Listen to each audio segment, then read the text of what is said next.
Duluth.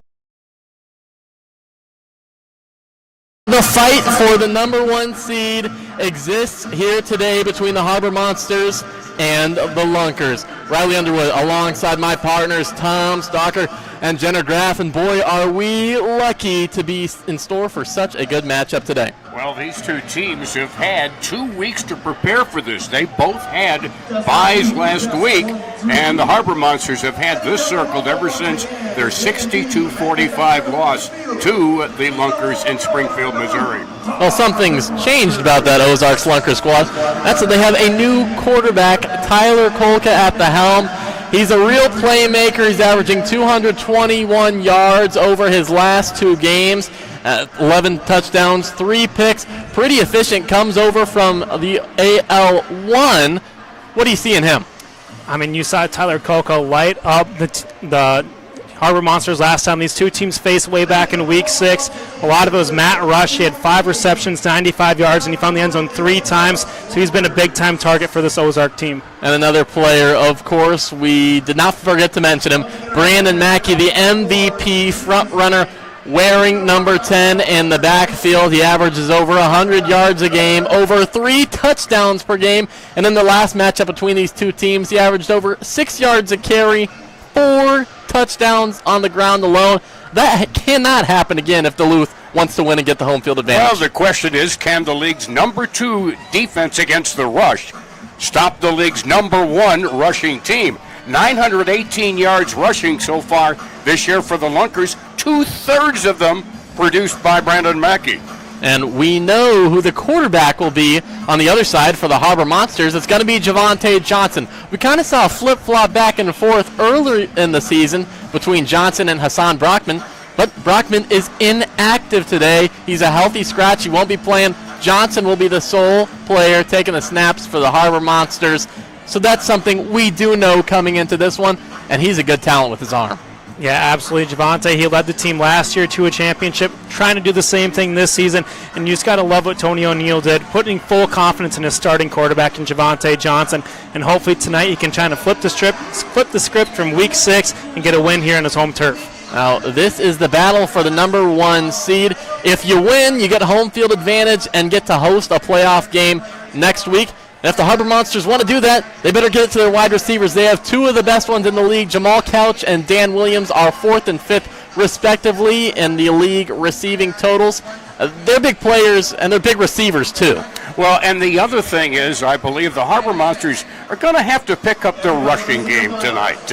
I think everybody knows about Williams and Jamal Couch, although Jamal Couch has carried the ball 9 times rushing and has 5 touchdowns already. How about efficiency? Yeah, he's a short yardage guy. But again, I think the rushing part of the Harbor Monsters offense is going to have to pick up tonight. And that's a curious point you bring up. The rushing game needs to improve for Duluth.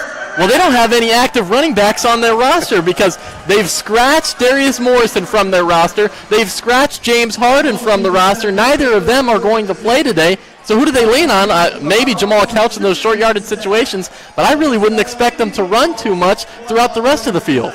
Yeah, I wouldn't expect a lot of runs, but one guy who's going to be plugged back into the lineup is KJ Kevin Felder, back in the lineup for the Harbor Monsters. Such an electric player, dynamic with the football. If he gets it, he's got acceleration. He could really give this offense a new element.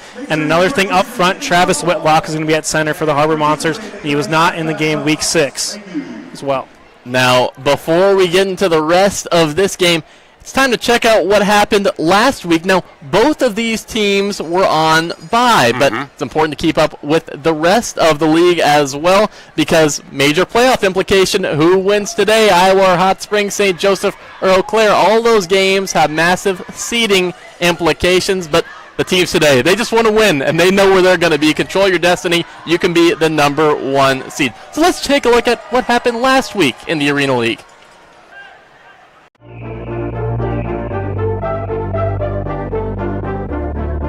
Iowa hosting Eau Claire, who has just 1 win on the season. Throw the records out the window because an upset was brewing early. 2 minutes in, Jarius Grissom delivers a looper to Joel Shaw for a touchdown. 3 minutes later, Deshaun Williams takes the end-around handoff to the end zone for the score. Eau Claire starts off hot, 16-0 early. 8:30 in the first quarter. Carlos Rogers finds Justin Brown to get the woo on the scoreboard. First and goal, still the first quarter. Grissom to Vincent Wilkerson. Eau Claire rolling up by a couple scores. Middle of the second quarter, Carlos Rogers sees the blitz, runs right up the middle, 18 yards to pay dirt. 2 minutes to go in the first half. Rogers throws on the run to JoJo Albright. Iowa down by 9. Signature Shelley for good measure. 5 seconds left. Eau Claire has the ball at the 1. And Grissom, what's he decide to do with it? Well, he throws a pick. One more. Can he take it all the way back in the final seconds of the first half? No. Eau Claire takes a 35-26 lead in the halftime. Here's Rogers for Iowa. Escapes the blitz. Vontre Henderson found him.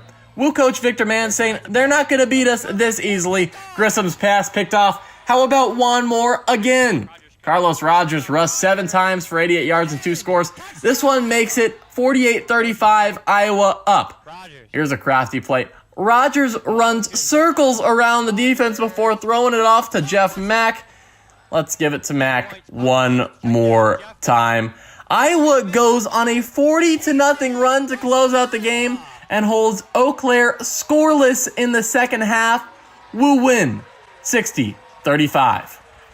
Hot Springs taking on St. Joseph for the second week in a row. The first matchup, the Goats whipped the Wise Guys by 44 points. This game was closer. St. Joe didn't have an easy time on offense as their last. Roderick Chapman picked off 2 passes from Angelo Trujillo. What's the recipe for success? Throw it up to Aaron Dilworth, and he'll come down with it. Flipping over the wall and mossing the defender. What an unbelievable catch by number 1 in red. 20-6 Hot Springs leads at halftime. 2 minutes after the break, Angelo Trujillo to Boo Smith makes it a 1-score game. A long 4th and goal. Jordan Ambrose trying to find Aaron Dilworth once again. Can he come down with it? Yes, sir, he can. Juggling catch. How about go celebrate with the fans? 27-13 Wise Guys. Angelo Trujillo and Boo Smith connected for 2 touchdowns. This one the full length of the field. Let's go a minute 30 left in the game. Hot Springs up 35-31. St. Joe with the ball on 4th and 5. Trujillo to Demarius Washington to take the 2-point lead. He says good night for his celebration. A little early? Not sure. Conversion attempt, though. DeWandre Crockett. Are you kidding me? One of the best catches you will ever see. Can he return it for 2 to tie it up? Pitch it back? No. 15 seconds left. First and goal for Hot Springs. Jordan Ambrose rolls out and finds Kyle Lester. Big fella touchdown. Puts Hot Springs up by 4. Crowds loving it. One final chance for St. Joe. Trujillo lobs it up, trying to find Washington once again. No can do. Pass batted down. Bones Bagante and the Wise Guys game plan to beat the Goats 41-37. Here's a look at your standings with 1 game remaining. Duluth, Ozarks, and Iowa have all clinched the Arena Mania playoffs. Duluth could be as high as 1, as low as 3. Ozarks could be as high as 1, as low as 4. Iowa could be anywhere between 2 and 4. Hot Springs still in the hunt. They could be as high as 2. If they win, if they lose, they could be out of the playoffs. St. Joseph trying to get a pretty difficult scenario to work, but in order for anything to happen for them, they need to win. And Eau Claire, sitting at 1-6, is the only team right now out of the playoffs. We had the full breakdown of every playoff scenario and implication on our social medias at the Arena League.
In the quiet moments before dawn, champions are made. Every fan, every athlete, every moment counts. It's not just a game, it's a passion that unites us, drives us, and makes us strive for greatness. Greatness is wherever fans connect and call home. We believe in the power of the community. We believe in turning passion into action. We bring fans closer and transform loyalty into unforgettable experiences. Join us. Make every moment matter. Fan Club. Get your fans in the game.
End zone, of course. If you can convert those extra points, that's going to be the biggest thing, I think, on the scoreboard tonight.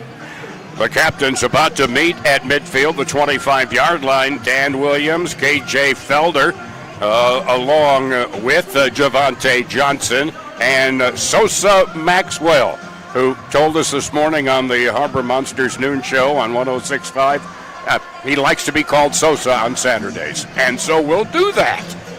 Hey, you talk about... And we didn't get a chance to talk when we got started on TV about this defense, especially the guys in the defensive backfield, Sosa Maxwell, Dante Mason. Maxwell 10th in the league in tackles. Mason is 4th in the league in tackles. And we've seen great plays from them all season long. We're about to see the Lunkers head out there. Matt Rush, along with quarterback Tyler Kolka. Also on their captain's list, Lacavius Daniel, and Brock Carter, a defensive back, as they get ready to meet at midfield for the coin toss, as referee Josh Thoreau signals them to the center. By the way, the head linesman Zach Gustafson, linesman Ryan Townsend, and the back judge Kevin Hillman. Scott Schmitz is our sky judge along press row up here in the rafters. And so we get the coin toss at midfield. That's on. Check, check. Lunkers, you're the visiting team. It's your choice, heads or tails. Tails is called. Go ahead and flip. It's heads. Your choice. You'd like to defer? Yeah, we like to defer. Defer. You'd like to receive. Which way will you be throwing off? We're going to finish going this way. Well, right now. Go this way. Okay, step over there, please. You guys step here, Ozarks. Thank you. The Harbor Monsters have won the toss and elected to defer. The Ozarks Lunkers will receive on their side of the field. Let's play Arena League football. All right, thank you, referee Josh Thoreau. The Harbor Monsters, in fact, Sosa said that on the pregame show this morning at noon. Says, we win the toss, we're still going to let our defense get out there and try to establish itself very quickly. Yeah, and I think that's the biggest thing you mentioned with some of these new names like Shai Hill. You mentioned he led the league in sacks and tackles in his former league, so it's going to be his first game as a Harbor Monster. But I think coaches love to see what he did in practice, and I think that he's going to be a big job tackling the league-leading rusher, Brandon Mackey. Indeed, Brandon Mackey out of Kentucky Wesleyan leads the league in rushing with 663 yards and also leads the league with 19 touchdowns scored so far this year. While, of course, Tyler Kolka, so far in 2 games, he's 47 of 69, 68% efficiency, 442 yards passing. He's already 7th in the league quarterbacks in passing yardage, and 11 touchdowns also puts him 7th in the league in the quarterbacks throwing for touchdowns. He's out of Lawrence Tech University. His hometown is Chippewa Valley, Michigan. So the Harbor Monsters will throw. Trey Wortham is in the end zone down to our right, and he'll be throwing from right to left. And Devontae Key, a wide receiver, will take the throw off in his end zone down to our left. We welcome our TV viewers on My 9 in the Twin Ports, along with on the Fan Club Network. Glad you've joined us for a huge game here on the shores of Lake Superior. The throw taken at the 4, up to the 10, to the 15 near side, and is pushed into the boards after he crosses the 25-yard line on the play. And so, let's see exactly where they spotted. I thought he might have been bumped in earlier, and he was. He was bumped into the boards by a defender, which means you're down, and that's at the Lunkers' 22-yard line. So 1st and 10 from their own 22. Wide receiver rush to the near side. They have 2 wing backs. The center, Jake Swerple. And Kolka awaits the snap, gets it. Had to get rid of it quickly. Unable to hang on to it was Brandon Mackey, who was a wingback on the far side. And guess who was right there? Sosa Maxwell. Yeah, it was Sosa Maxwell in the coverage, but Lavelle Spruce off that right side for the Harbor Monsters defensive line. You mentioned it. They wanted a physical game up front. You got it right away. Kolka got hit a little bit after he released the football, but this is for the 1 seed. It's going to be a little more physical tonight. All right, Key to the near side, now in motion, far side, the near side is Rush, and back to throw is Kolka, throws, and it is caught inside the 10-yard line of the Harbor Monsters, and caught by Key, covered on the play by Dante Mason, but it is 1st down and 10 at the Harbor Monsters' 8-yard line. A 20-yard reception on the play. All right, Kolka with the running back, Rush. Now he goes in motion to the slot far side. Kolka, quick pass, hit immediately at the 8 by both the Harbor Monsters, Baron Mallory and Dante Mason. And doesn't look like they got maybe more than a yard. They do spot it at the 7, where it'll be 2nd and goal at the 7. You can already see early on, Kolka wants to get the ball up quickly. He did right there, but the Harbor Monsters did a great job rallying to the football and gang tackling. All right, now Mackey is off the left hip. He gets the handoff, starts right, cuts left, gets nothing. Stopped at the line of scrimmage. Michael Austin Fields was right there to greet him for no gain. It'll be 3rd and goal from the 7. Much better job already by Michael Austin Fields wrapping up and making sure he drives through the thighs and brings down Mackey, a really strong rusher. So it's 3rd down and goal.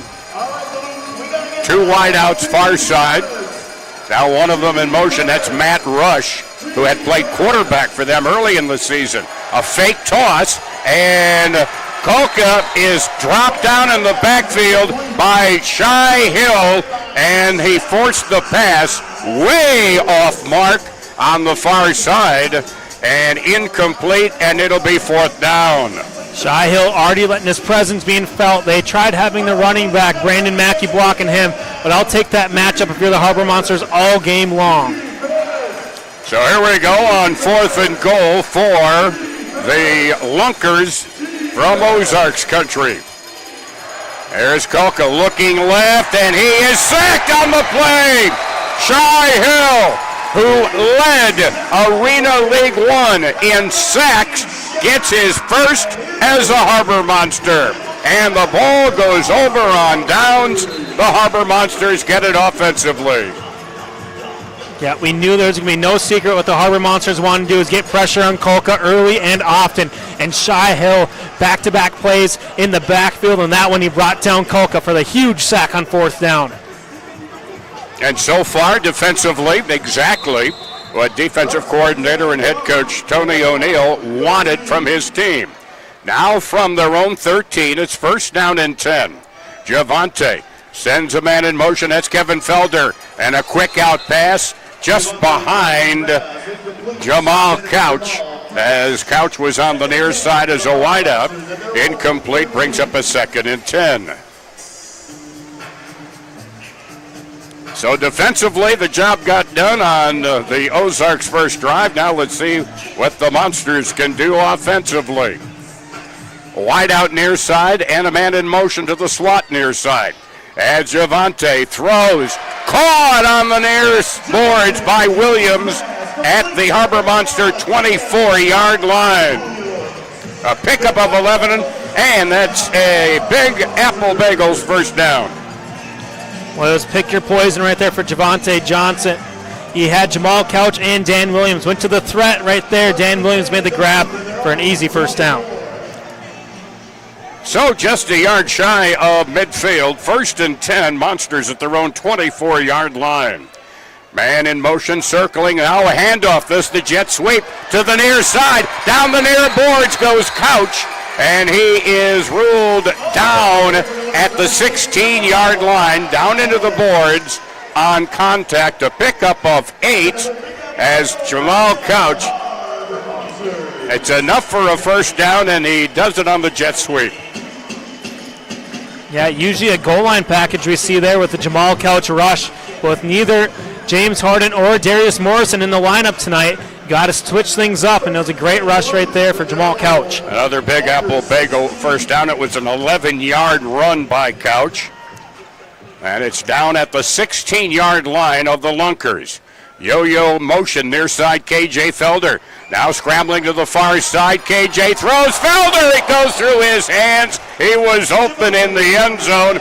He found a seam between Brock Carter and Lakevius Daniel, but it slips through his fingers. Yeah, it was just a good improvisation right there by Felder. He found the weak seam in the defense. Javante did a great job hitting him in the hands. Just maybe heard footsteps, saw the boards coming, but now 2nd down coming up. 2nd and 10 from the Lunkers 16-yard line. No score. 9:05 to go first quarter.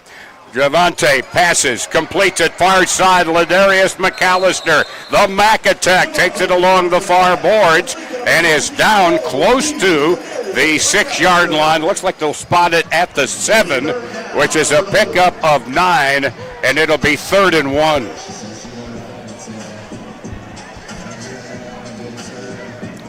That's we'll send it down to Riley here in just a moment. 3rd and short, looking for a first down, maybe. After the touchdown. There's the sweep. Cutting back, Couch to the 5, to the 3. Still on his feet to the 1. Let's send it down to the sidelines. And Riley Underwood.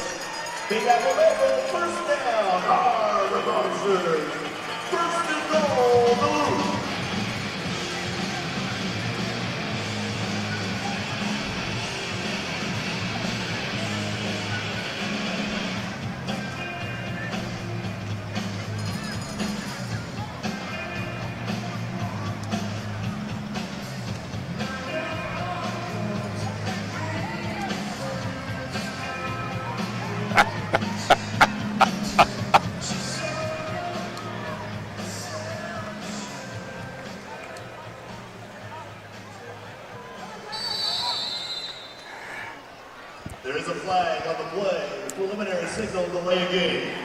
Prior to the delay of game, timeout, Harbor Monsters. Okay. Their first timeout of the first half. They save that penalty. They get the timeout. Their first of 3, 30-second timeout with the ball at the 2-yard line, and it's first down and goal. I'll tell you what, that music worked. It was putting me to sleep up here, which is sometimes not difficult, I promise you. Yeah, and you can call it gamesmanship or whatever you'd like to call it, but I love what the Harbor Monsters did right there. If you're going to give it to us, we're going to give it right back to you as you take the long drive up here to Duluth. And I love the tactic by our DJ here in-house.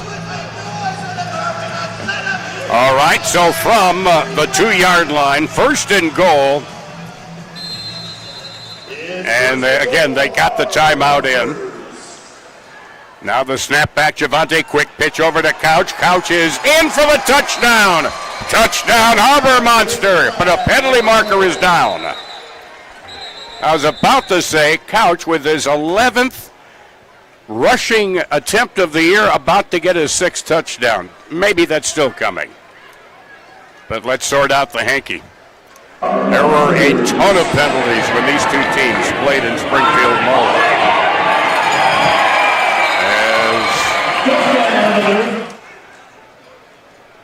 They may be checking this out on the Sky Judge, because Josh Thoreau was speaking into his mic. I think he was talking up here to the Sky Judge, but let's see. He's just making sure he's got the right channel down there.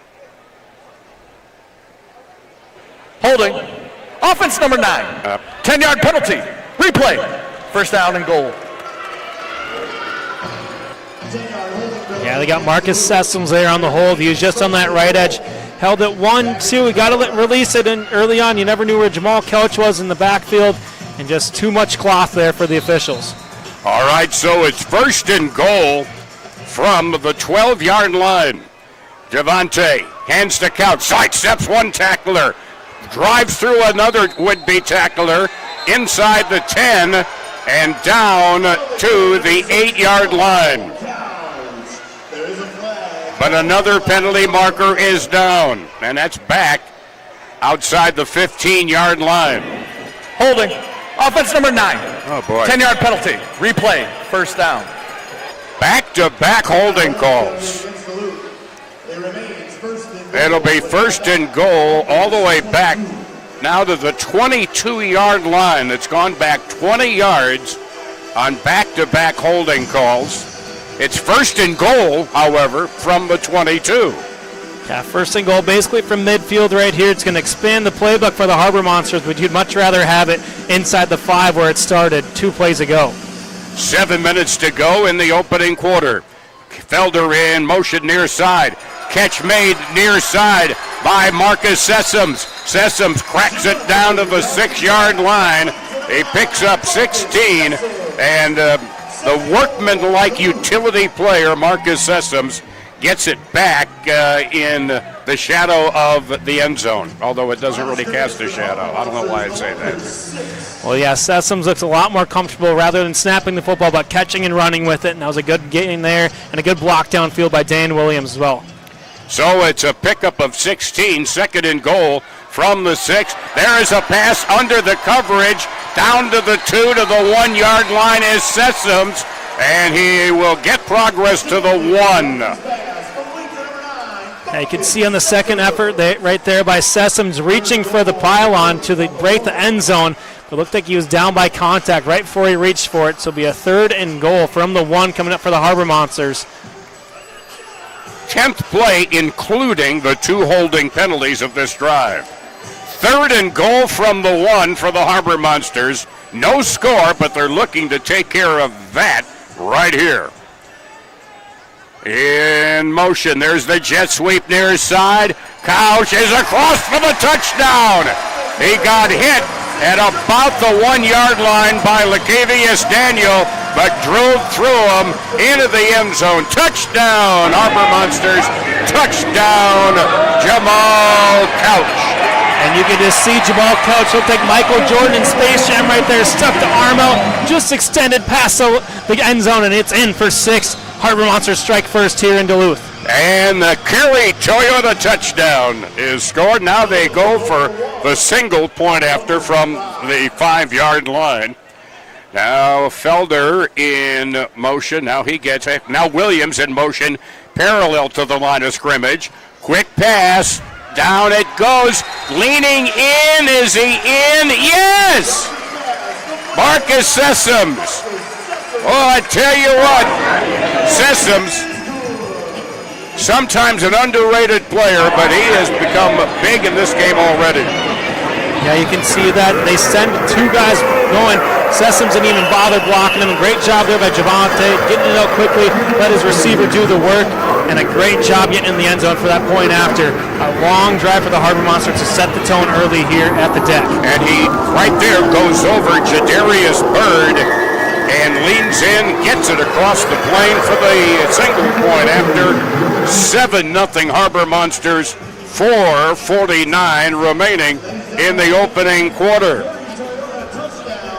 So a drive that began back at their own 13-yard line finishes with the 1-yard touchdown by Jamal Couch, which for him again is his 6th rushing touchdown of the year.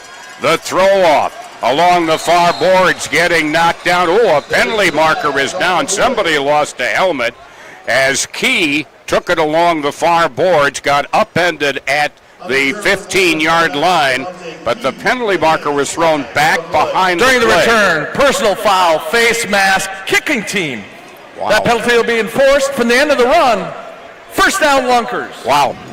Yeah, that face mask is going to be on Dante Mason. Looked like there was a little bit of hold on the return team, but the referee saw the retaliation right there in Mason. Hands going up top, knocked the helmet off of Jalen Jackson. So it goes all the way to the Harbor Monster 20-yard line where it's 1st and 10 for the Lunkers. 7-0 Duluth with just under 5 minutes remaining here in the first quarter. So Kolka, and he has got Mackey just off to his left. Sends another man in motion, hands it off to Mackey. Mackey showing his strength. Took about 3 or 4 Harbor Monsters, but they bring him down at the 18-yard line. He picks up just 2. Yeah, and it was a good job by the Harbor Monsters front. Michael Austin Fields causing problems, and once again, Shy Hill getting his name in the mix once again for the Harbor Monsters. So it goes from the 18-yard line, 2nd down, and 8 yards to go. Now they go to the I formation. Kolka with Mackey behind him as a tailback. Gets the toss. Tried to get a slot over there on the left side, but a one-arm tackle by Shy Hill. Just got him with one arm. Usually it takes 2-3 guys to bring down Mackey. but Hill just needed one arm right there. A gain of absolutely nothing, and a 3rd down and 8 coming up. Harbor Monsters defense is looking really sound here early in the first quarter. They hold Mackey to no gain as Kolka gets the snap, fires over the middle, bouncing off a would-be tackle, Tom Butters, a tough tight end, and he takes it down inside the 10 for a 1st down for the Ozarks Lunkers as they spot it at the 8-yard line, a pickup of 10 by Butters. That's going to take more than just a shoulder and a hard hit to bring down Butters. You got to wrap him up. They learned that after he got the 1st down. Handoff goes, and breaking a tackle in the backfield, angling to the near side and taking it into the end zone is Brandon Mackey. But a penalty marker is down at the 6-yard line. And Offside. Defense. That penalty is declined. The result of the play is a touchdown. so a rushing touchdown for Mackey, his league-leading 20th of the year on an 8-yard run. Yeah, and you could see in that run, Tyreek Mann had him in the backfield wrapped up, but he just breaks free of that tackle, just shifty, strong, and just determined to get into the end zone right there. And that's what Mackey does well. It's hard to bring him down on the initial hit. Now they go for single point, high pass by Kolka, way out of play at the end, and it's no good. And so it's a 1-point lead for Duluth. They almost took out the DJ at the end of the field. 2:23 left to go first quarter. Harbor Monsters lead 7-6 here in Duluth. Big call there, the face mask on the return. Yeah, whenever you can start in plus territory, especially by 5 yards, you just need one first down. You already got a first and goal situation, and especially with Tyler Kolka, if he has a glimpse of time, he can find his receivers and targets downfield, and Tom Butters was the main target right there to spring for that touchdown for the Lunkers. On the point after, though, Kolka didn't have any time. He had a lot of pressure and wound up throwing it out of play. So now the throw off and the throw to Sosa Maxwell at the goal line to the middle of the field. 5, 10, 15, 20, 25, 30, or 20, 15-yard line. A ball was down. The ball came loose. The ruling on the field is that the runner was down by contact. This play will be under review. While they're under review, let's send it down to Riley Underwood.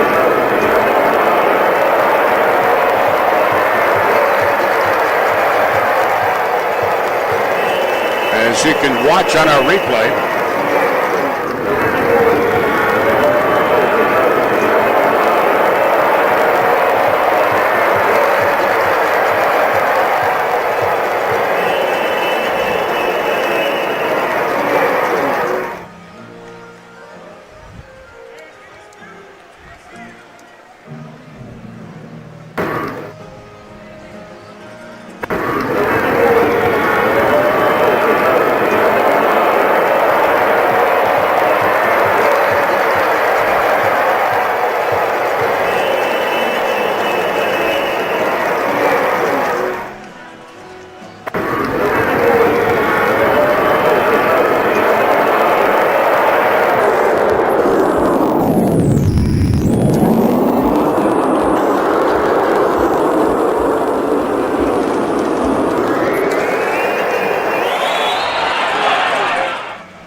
After further review, the ruling on the field is overturned.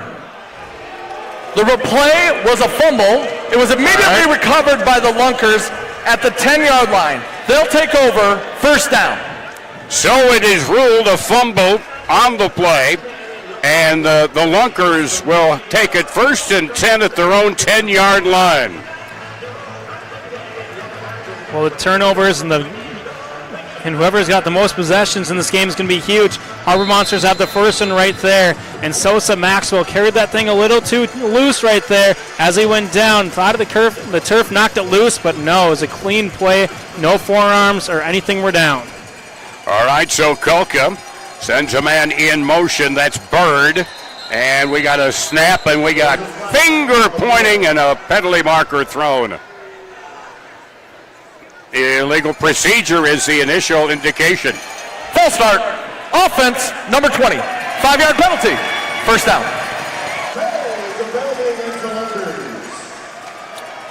So it'll go back 5 yards on the procedure.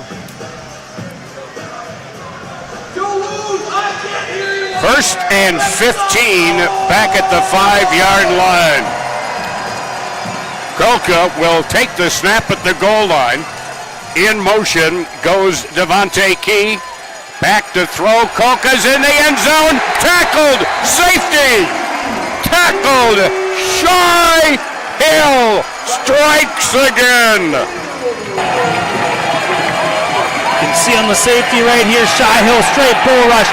Brandon Mackey won't be able to block him and breaks him down for the sack in the end zone for his safety. The defense comes through huge for the Harbor Monsters. Special teams right there on the turnover, and a big time stand right there for the Harbor Monsters defense. Well, and that's what I talked with Tony O'Neill about on the radio show this morning, is how many times the defense has come away scoring points for the Harbor Monsters this season. And he agreed. He says it's been a big factor, because the Harbor Monsters offensively are 5th in the league. But when your defense can add some points, that can take up the slack without a doubt. Yeah, absolutely. And if you can go back to what you did in this last return for Maxwell, he had a great return, brought it out to the 15-yard line before that ball was jarred loose. If you can emulate anything sort of like that, if you can get the ball to midfield or even past that, the Harbor Monsters offense should be in business, because they did find the end zone on their opening series of the ball game. Well, so the defense for the Harbor Monsters says, yeah, all right, you overturn the call, we'll take it on ourselves and score some points of our own. I'm down with that. Thanks. So now here is the throw from Butters. It bounces in the corner. Sosa on the return, knocked down at the 2-yard line by Brock Carter. So that's where the Harbor Monsters will take it over from their own 2. 1st down, 10 with a 3-point lead of 9-6. And I know it's only his first game as a Harbor Monsters wearing that blue and yellow, but Shy Hill's made a major impact in this game, and he's had a huge, if he can continue to do that, get pressure on Kolka, make things tough for him, Harbor Monsters should have a good job in the secondary as long as you can cover their defense or their wide receivers as well downfield. Unofficially, 2 sacks, 1 TFL, and we're not through the first quarter. There's the handoff, Kevin Felder. He's tough to tackle. He runs it out over the 10 to the 12-yard line. You just can't draw a bead on him, because when you think you had him, he's gone. Yeah, we've talked about in prior games, shifty, acceleration, and we just saw it on full display right there. KJ Felder not playing that Week 6 loss down again in Missouri against the Ozarks Lunkers, and he's certainly going to get this one back for his home team here. A Big Apple Bagels 1st down. There's the handoff to KJ, sweeping to the near side, trying to break a tackle. Finally, the rest of the cavalry for the Ozarks comes up to help and brings them down at about the 13 or 14-yard line. Call it the 14, a pickup of a yard for KJ. 2nd down and 9 now from the Harbor Monsters 14-yard line. As Javante wide out near side and getting ready to run to the slot is Jamal Couch. That's the end of the first quarter. First quarter has come to an end here in Duluth. At the end of the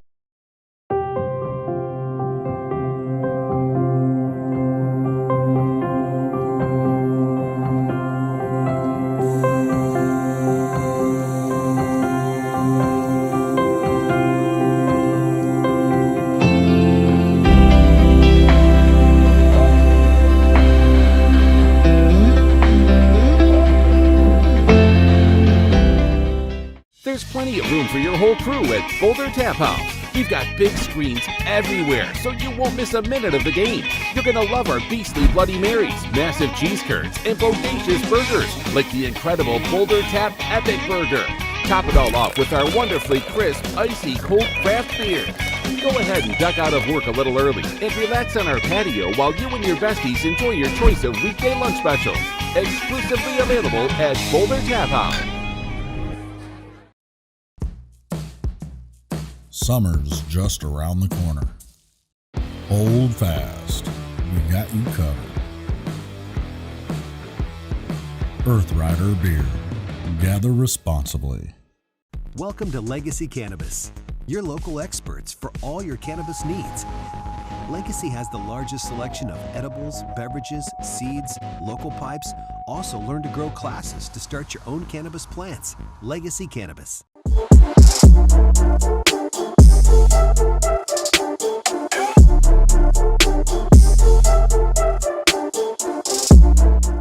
Calls into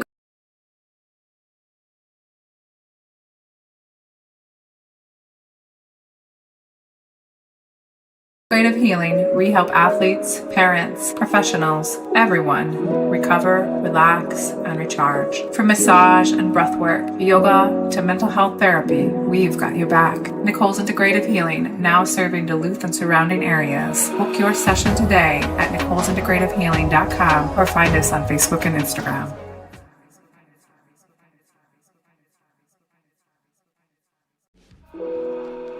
Whether you're on the field, in the stand, of Lake Superior as we are heading into the second quarter with the Harbor Monsters leading 9-6 in the battle of these two teams for the number one seed in the postseason that begins next Saturday.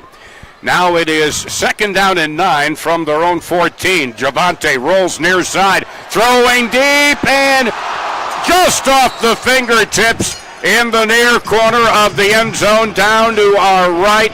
Just off the fingertips, the ball just a little bit overthrown. Looking there for Quintavious Workman.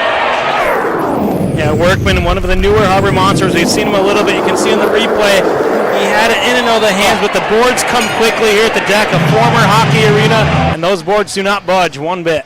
Need more Stickum. You got to be old to remember Stickum.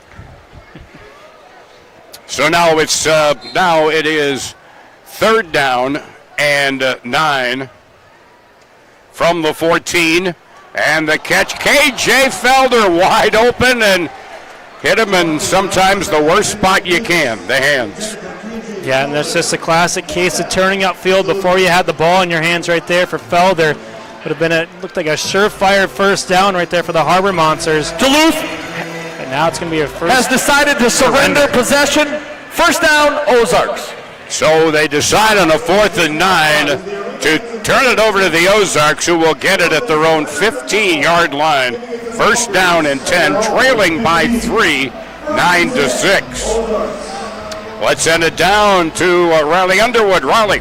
Sounds good. When you ask a player what their pregame hype-up song is, you don't usually get the answers Mozart and Beethoven. So when Duluth came out and warmed up, it was G Herbo, Meek Mill, all the bangers. But as soon as Ozarks came onto the field, the in-house DJ here at the deck, Jesse Jays, he switched it up to violin and piano remixes of soft pop songs. Now, why did Jesse do this? No, it wasn't just to be a jerk. The players came up to him before the game and said, this is exactly what they did to us 3 weeks ago in Springfield. So when you're in a rivalry game with the number one seed on the line, all bets are off, guys. All right, the deep pass intended for Matt Rush, covered by Sosa Maxwell, and Rush turned the wrong way, and it's incomplete. Second down and 10 at their own 15. And the quarterback just gets rid of it quickly. Tyler Kukla was under the pressure of Lavelle Spruce and Shy Hill, and he wound up looking at the ceiling. Yeah, and he had two wide receivers in the area, but neither of them had their head turned towards the line of scrimmage. Kolka had to get rid of that quickly, otherwise it would have been another sack for the Harbor Monsters defense, and they're certainly feeding off this crowd here in Duluth. Well, there's no question about the arm of Kukla, but his mobility, he's not known as a very mobile quarterback. Snap back to Tyler, and he just gets rid of it. Throws it short. Oh, licking his chops was Dante Mason. He just couldn't get to that underthrown pass in time. And again, Kolka picks himself off the turf. The Ozarks have decided to surrender possession. Duluth Harbor Monsters ball. 1st and 10. Well, the defenses are starting to really impress themselves here in this game this evening. Back-to-back surrenders, and the Harbor Monsters will get it at their own 15-yard line. Yeah, and just a very short possession there for the Lunkers. That one was under 2 minutes. Time possession, a 3 and out. Don't see it often here in the Arena League, but they're going to have to figure out something on that sideline. Whether you got to get Kolka more time to throw or get Brandon Mackey that football. But right now it's been the Harbor Monsters defense really responding. Kolka went over there in his bench and slammed his helmet down next to the water jugs down there. From the Harbor Monster 15, 1st down and 10. Quick pitch to Felder. Has a big seam to the 25, to the 20, to the 10, to the 5. Touchdown! Kevin Felder! The Flash! Now you see me, now you don't. You can see it on the replay, but don't go away quickly. It's Kevin Felder. He's going to go untouched. Perfect play from 1st down for the Harbor Monsters, and they go in for 6th right away off of Felder's quick speed. Told you, folks, and the main thing that I've always been impressed about him is that first 1-2 steps. The acceleration is so quick. Kevin Felder takes it 35 yards for the score. Now the Harbor Monsters go for 2 from the 10-yard line. Couch in motion. Fake pitch near side. Javante throws. Caught into the end zone for 2. Marcus Sessoms. Wow. And he was wide open. And I loved what Javante Johnson did right there. He stepped up in the pocket. You can rush for it if you want to because it's at the 10-yard line. Sucked in the defense just enough. He knew he had Marcus Sessoms on the left side all by himself, and he delivered it right on the money, and Marcus Sessoms did the rest right there. Makes it a 17-6 lead here in Duluth. And so just one play needed after the Lunkers surrendered the ball to the Harbor Monsters. 35 yards. You know, one of the superheroes, the Flash, that's Felder. That's Felder right there, especially when you get that ball in his hands. He wanted to make up for that drop play down on 3rd down and 10 on the previous possession for the Harbor Monsters, and he did in a big way right there. Flash Felder. It makes sense anyways. All right, so now they throw off left to right. Trey Wortham in the end zone to our left. We'll be throwing it down to the end zone to our right. And Devontae Key from the 2. Across the field, far side to the 15. And is across the 20 and brought down by Barron Mallory at about the 24-25 yard line. And it's 1st and 10 for the Lunkers. They'll get it at midfield. Yeah, good return right there to set up his offense, who has not had anything going as of late. It's been a lot of pressure in the backfield for Kolka. Now hopefully they gathered something on the sidelines, and they can figure something out here against this Harbor Monsters front 3. Well, Kolka, and this is maybe where they might put Mackey in the backfield and use him on a play-action fake kind of a situation. And that's where he is right now. He's on the near side of Kolka. Gets the handoff and is knocked, but he continues to drive. He was hit just crossing the line of scrimmage by Mason, but he bounced off of Mason and then carried would-be tacklers all the way down to the 17-yard line, a pickup of 8. Yeah, and you got to give credit to Jake Swerple, the center, downfield, carrying his running back, and Mackey as well, giving him an extra 2 yards on that too, pulling him just forward. Call it a gain of 9. 2nd and 1 from the Harbor Monsters 16. There's Mackey again. He gets wrapped up, and he is brought down, slowed up by Spruce, who had him around the ankles, and then coming over was Barron Mallory to finish him up. That's a tackle for loss with Mackey carrying the ball. Again, that doesn't happen too much. They give him progress back to the 20, a loss of 4. So it's 3rd down and 5 yards to go at the Harbor Monster 20. In motion, Matt Rush. Back to throw, Kolka throws, and it is intercepted by Mason. Mason with the pick, down the near side of the 20, to the 15, down to about the 12-yard line. Kolka threw in the double coverage, and the defense picks it. You mentioned it, he was rolling out to his left, not traditional for a right-handed quarterback, off his back foot, against the coverage, double coverage, and Dante Mason comes away with a huge interception. First it was a surrender that led to a touchdown, and now an interception, a big-time stand by the defense. And you go back to the prior possession, it was a sack for the safety. And Trey Wortham helping provide that double coverage as well. So it's down to the Lunkers' 13-yard line, 1st and 10. A Big Apple Bagels first down. Throw into the corner, and getting knocked over the boards. The penalty marker is down, and one of the Harbor Monsters is down and not getting up very quickly. It was in the near corner of the end zone. They are signaling now for the trainer. This is an Orthopedic Associates injury timeout. And that was Couch that went over and sent over the board by Jadarius Burns. Defense number 6. 10-yard penalty will be enforced to the 3-yard line. Automatic. First down. Pass interference against the Lunkers. Now it appears Jamal Couch is up off of his own power, and he's going to slide over the boards. Love to see that. So it's down to the 3-yard line, 1st and goal from the 3. And Jadarius Bird knew it. It was, again, you run out of, most of the other arenas in the league have rectangular end zones. Not here. It's truly a hockey rink. And they ran out of space very quickly.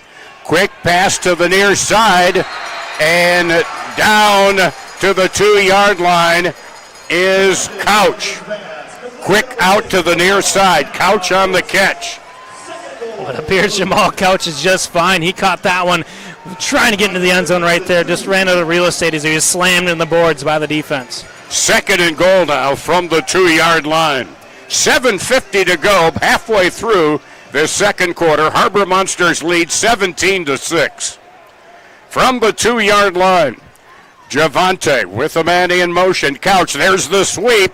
Couch, though, ran into his own blocker and is brought down back at the 6-yard line.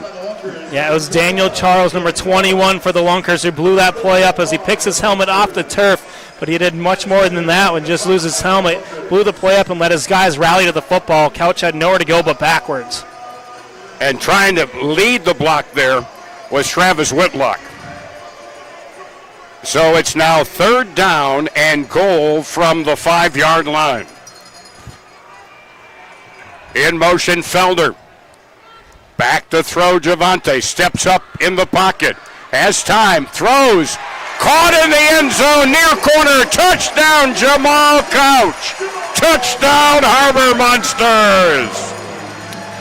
What seemed like a broken play. It's going to be tough to cover for 4, 5, 6 seconds. It seemed like Javante is looking, finding, and finally finds Couch in the end zone for the 5-yard score. He threw a laser right there to Jamal Couch because that's all the room he had to kind of squeeze that throw in there, and he let one go. So 5-yard touchdown reception by Couch. And now they go for 1 point from the 5-yard line. Throw, diving catch, no good. The diving catch actually happened outside the goal line, right along the near side of the boards, looking for Ladarius McAllister. So it's no good. 6 minutes, 15 seconds to go. Second quarter, 23-6 lead. Let's go down to Riley.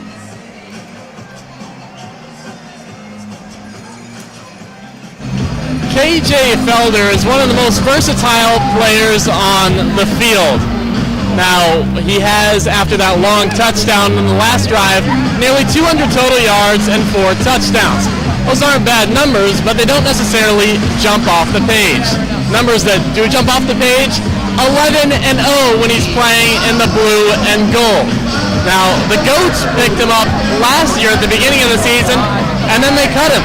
So Duluth decided they needed a playmaker, so they signed him mid-season. They were going through a bit of a slump, and then they rode him the rest of the way to a championship victory. So the games that he hasn't played this year, the Harbor Monsters have lost healthy scratches. They weren't going to make that mistake again. I talked to General Manager Steve Walters before the game. He said that Felder is like their lucky rabbit's foot. Now going 11-0, I don't know how much luck that is more than the numbers proving themselves, guys. And right on cue there, Riley. KJ makes the tackle on the return by Devontae Key, who is brought down at the 22-yard line, their own 22-yard line. 1st and 10 for the Ozarks Lunkers at their own 22. 6:01 to go, second quarter. So it's 1st and 10 out near midfield for Ozarks. Tyler Kolka with Mackey just off to his left side. Hands off to Mackey, starts up the middle, cuts to the near side, breaks a tackle at the 25, and finally brought down at the 21-yard line by Lavelle Spruce. Boy, does he have some great moves, does Brandon Mackey. Yeah, just when you think you have him in your grasp, he makes one cut and he's gone. You got to really rally to the football as soon as he gets that in the backfield. So a pickup on the play of 7 yards. Quick pass, caught near side. Breaking a tackle is Key as he's finally brought down up from the near side by Shy Hill at the Harbor Monster 15-yard line. A pickup there of 6 and enough for a first down. 1st and 10 for Ozarks at the 16 of the Harbor Monsters. 4:53 to go in the first half, 23-6 Duluth. And there is Mackey again. And he is slowed up for maybe a yard gain. Tackled on the play by Tyrick Mann and Dante Mason. And they're doing exactly what you and I figured they would do. Let's not work on the passing play. Let's go ahead and see what Mackey can do. Yeah, and you did a great job there by Shy Hill. He took away the outside contain and let his middle linebacker kind of rover position and Dante Mason make the play. It's 2nd down and 9. Timeout, Harbor Monsters. That's their second. Their second timeout of the first half. Second timeout for Duluth. Thank you, referee Josh Thoreau. It is a 23-6 lead.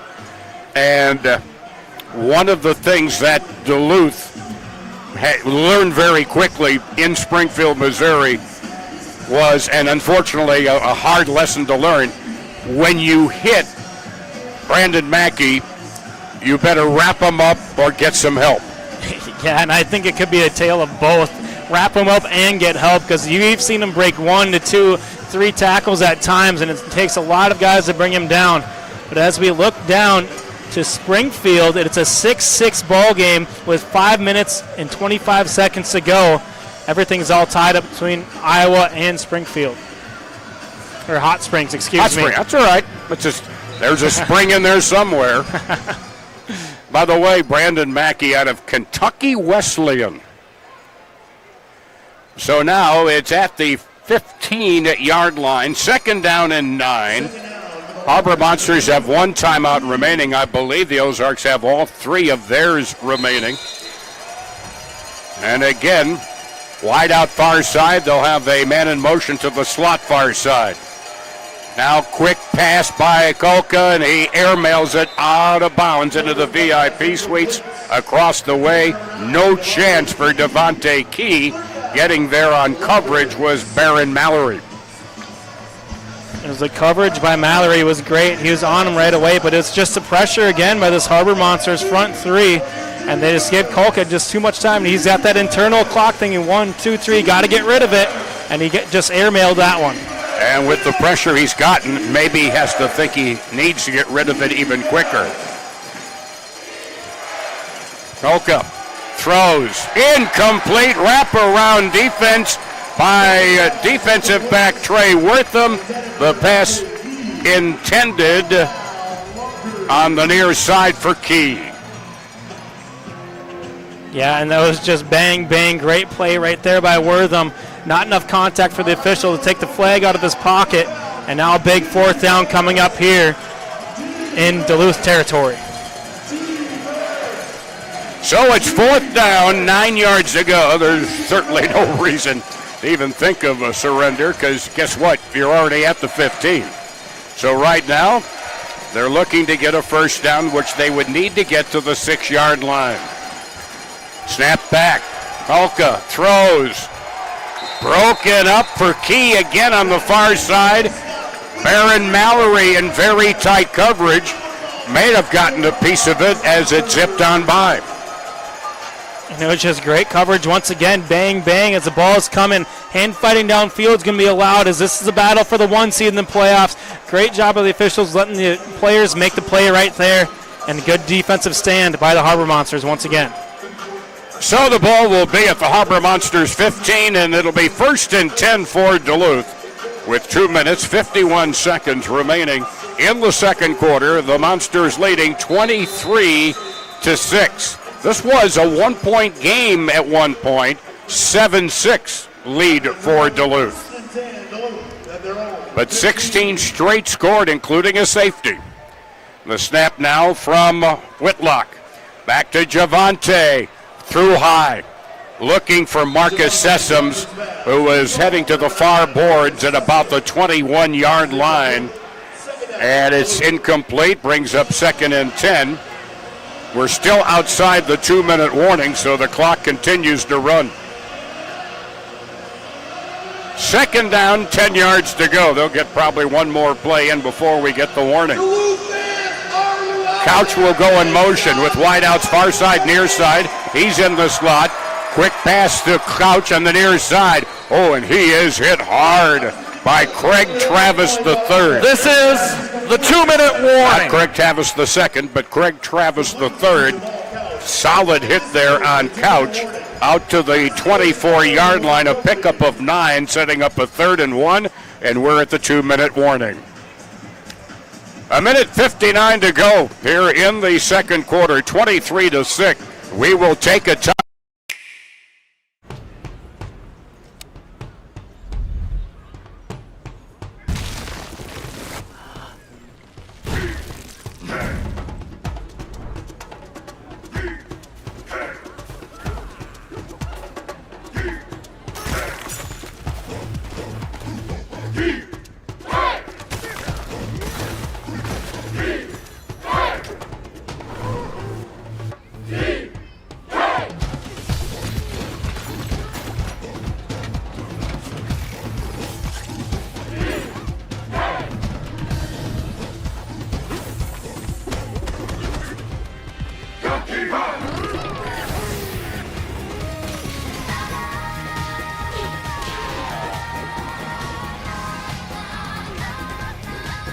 Unleash your inner Kong in Donkey Kong Bonanza. Rated everyone 10 and up. Only on Nintendo Switch 2. Welcome to the Arena League, where it pays to be a loyal fan.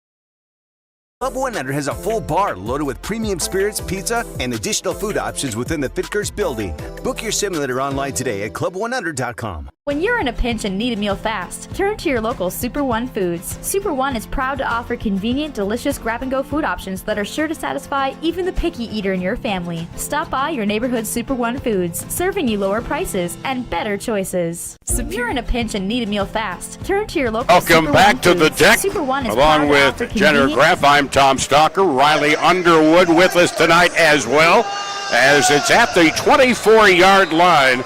Third down, 1 yard to go for the Harbor Monsters.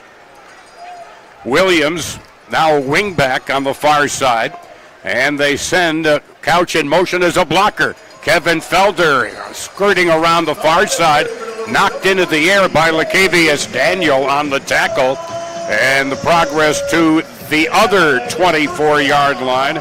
Pickup of 2, but it's enough for a first down. They only needed 1. Yeah, it wasn't a whole lot, but it was enough that they needed. You mentioned it, Tom. A big, fresh set of downs right here for Duluth. The clock is ticking away with only 1 timeout in their back pocket. Another Big Apple Bagels first down from the 24 now of the Lunkers. You've got 3 wideouts near side.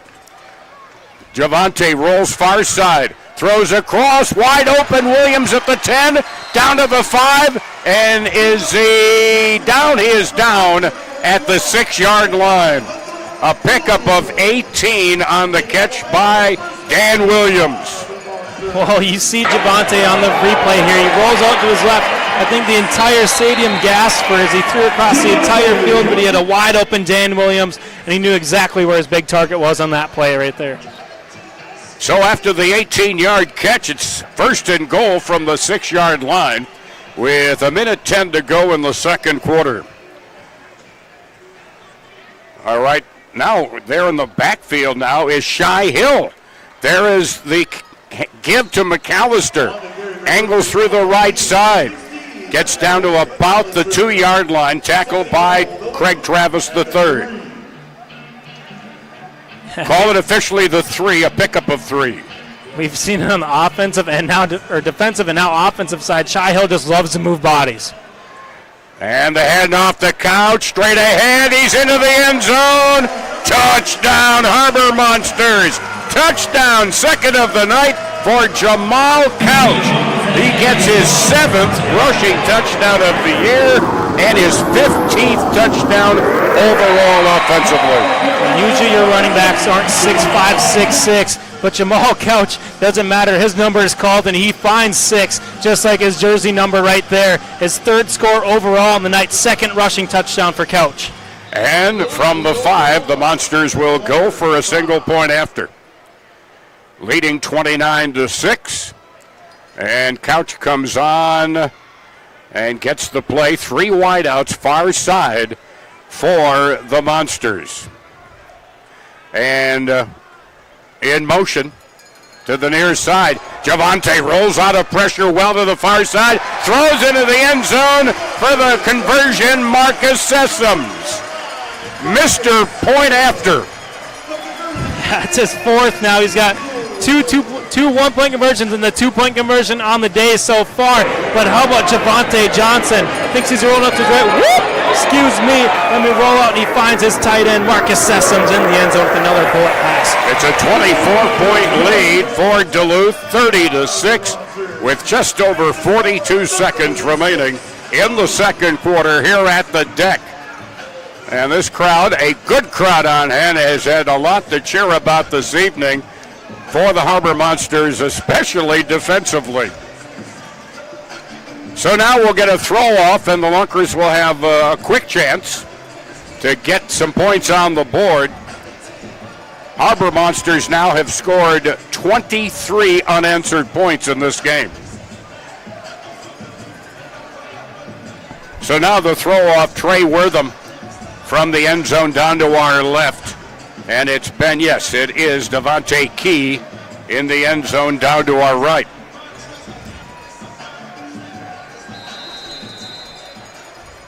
And the signal.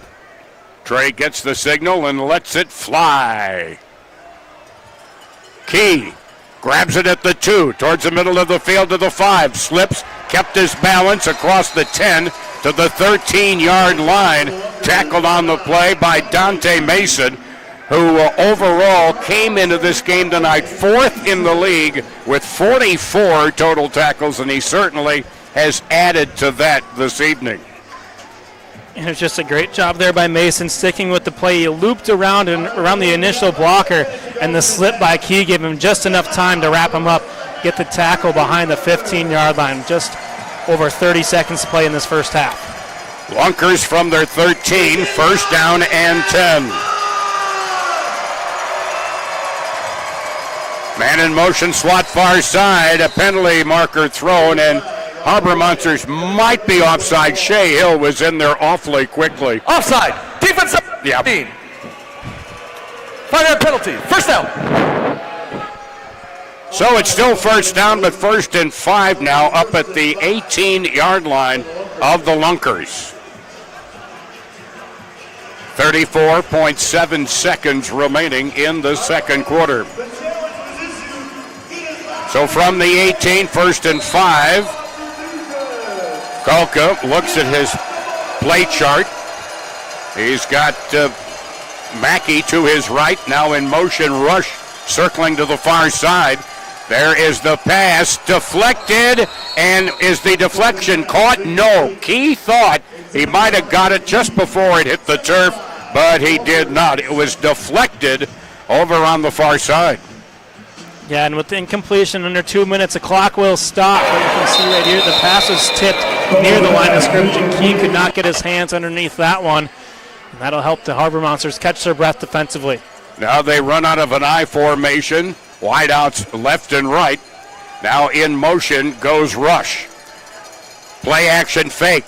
A lateral to Rush. Throws and overthrows. Not even close to the veteran Tom Butters. And incomplete, stopping the clock with just under 23 seconds remaining. A little backwards pass. There is truly no the word lateral in the football rules, but sometimes old habits are tough to break. But that's what it was, a backwards pass. And then they looked to pick up Butters, but could not connect with him. 3rd and 5 from the 18. Low snap. Handoff, Mackey. Look out, he's got a first down. Bounces off a tackle, is finally wrestled to the ground at the 19-yard line by Dante Mason. And we're getting a little pushing and shoving right here. First down for the Lunkers. Timeout, Ozarks. Ozarks takes a timeout of the first half. As they get this will be a first down. 30-second timeout. And it will be all the way to the 19-yard line. A 13-yard run by Mackey. Yeah, we can just see Mackey, just a tough back to bring down right there. Broke through one tackle, but right now you can see Cam Bruffett right now just talking to the officials. It seems like there's been a little pushing and shoving after the whistle's blown, but right now they're letting the players make the decisions out on the field right now. The yellow flag's staying in the pocket, and you just got to play on if you're the players. And so now we're under 13 seconds remaining. The Lunkers still have 2 timeouts remaining if they have the opportunity. And they trail 30-6 in the final game of the regular season for everybody in the Arena League. Ball at the Harbor Monster 19. It is a first down for Ozarks. Kolka with Mackey to his left. Gets the snap and play action fake to Mackey. Quick pop pass near side to Ray J. Johnson Sanders. First time we've called his name this evening. He came into the game with 9 catches, 102 yards, and 4 touchdowns. He gets progress down to the 12-yard line. Sanders with a catch of 7 yards. Second down and 3 from the Harbor Monster 12. 6.7 seconds remaining. Now they send Rush in motion near the far side. Another man in motion. A fumble on the snap, and taken down is Kolka. A fumble on the snap to Tyler Kolka. And they stop play with 0.4 of a second remaining. After the quarterback was sacked, timeout, Ozarks, their second timeout of the first half. Game clock operator, please put 2.0 seconds on the clock. All righty. Thank you. So they will add some time onto the game clock here at the deck. The bad snap nearly coughed up by Tyler Kolka, but he was able to cover it up. And they have it with 2 seconds remaining, and they have 1 timeout remaining, just for the record. So the Harbor Monsters so far doing exactly what I believe their game plan has been. Yeah. Tough defense, opportunistic offense, and a lot of pressure on their number 17, Tyler Kolka. Yeah, and it doesn't matter what kind of stage it is for football. The game is always won in the trenches right now, and Duluth so far has won the trench battle, whether it's been offense or defense, and Kolka's had no time to throw, but it's going to be pretty much the final play of the second quarter here, banning any penalties. Officially 3rd and 9, a loss of 6 on the fumbled snap. Back from the 18, getting away from pressure. Kolka throws, intercepted at the goal line by Trey Wortham. This is the end of the first half. And that's how the quarter ends and the first half ends. An interception at the goal line, and we head to the intermission with a healthy lead of 30-6 for Duluth over the Ozarks Lunkers. Wow. That's the spot.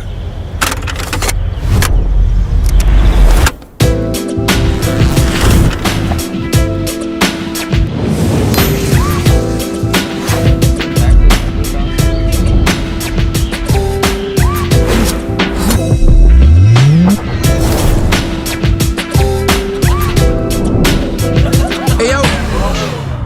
A pizza for happy campers?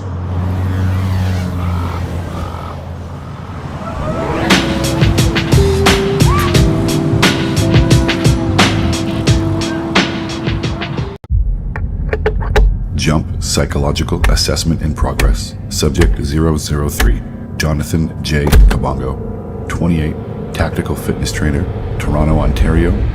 Confirmed. What will follow is some simple word association. For example, I might say strength, and you might say Rest.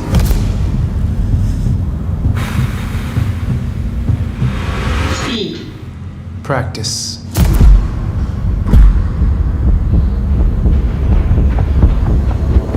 Defeat. Unbannable. Clever. Pressure. Peace. Greatness.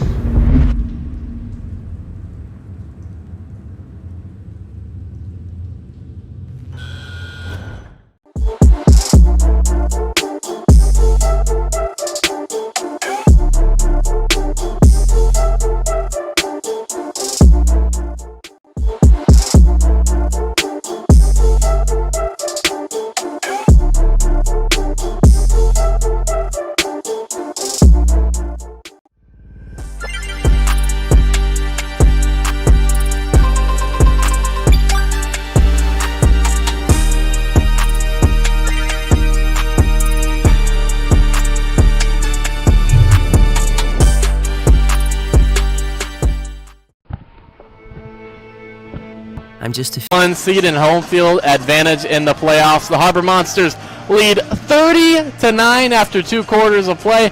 Riley Underwood alongside my partners Tom Stocker and Jenner Groff. So far, pregame we were saying, well, who's going to run the ball? They have no running backs on their roster.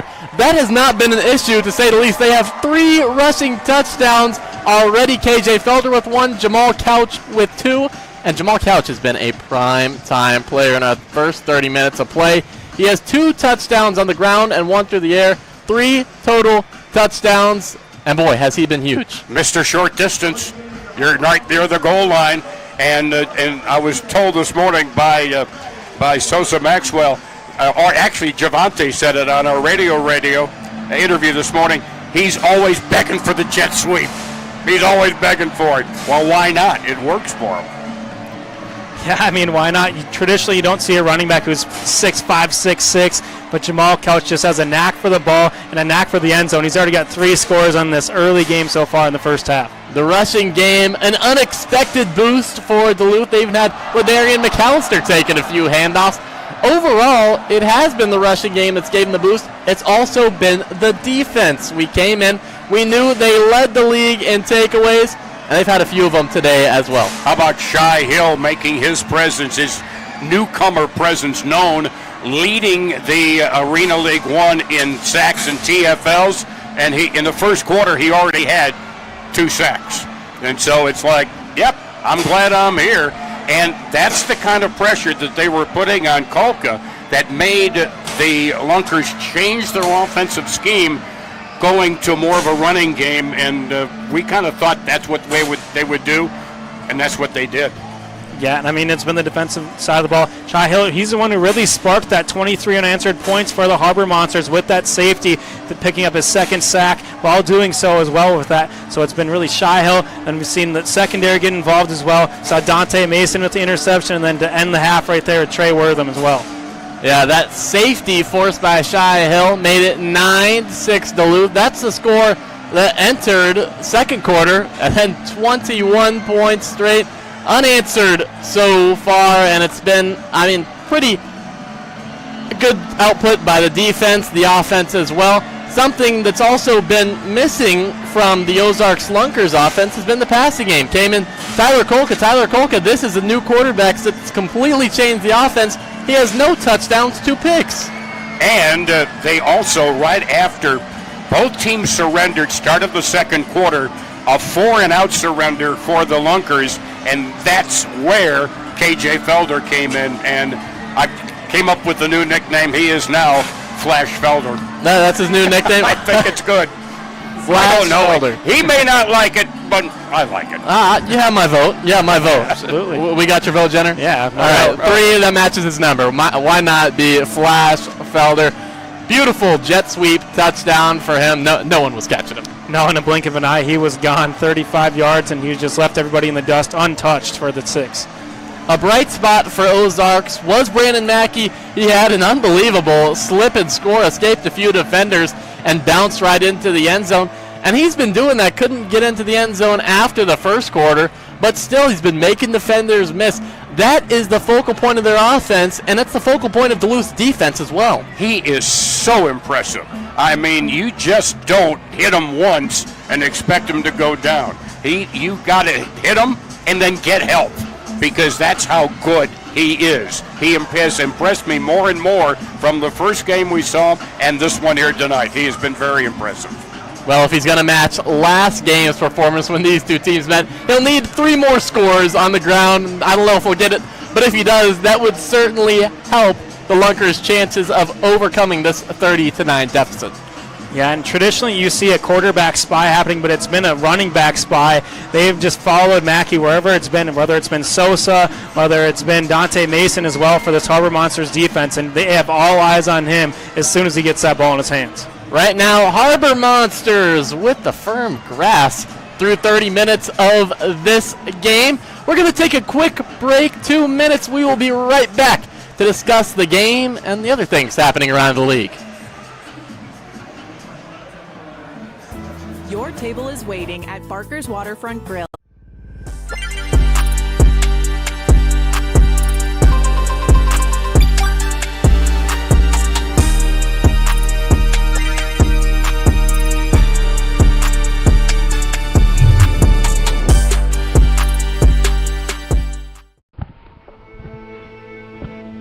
I am so thankful for Dr. Schnell at Orthopedic Associates. I'm just a few months post-ankle surgery. Now I am able to lightly jog and even run short distances all without pain. I never thought I would be able to do this again without consequence. I feel like I got my life back. I would recommend her to anyone dealing with foot pain.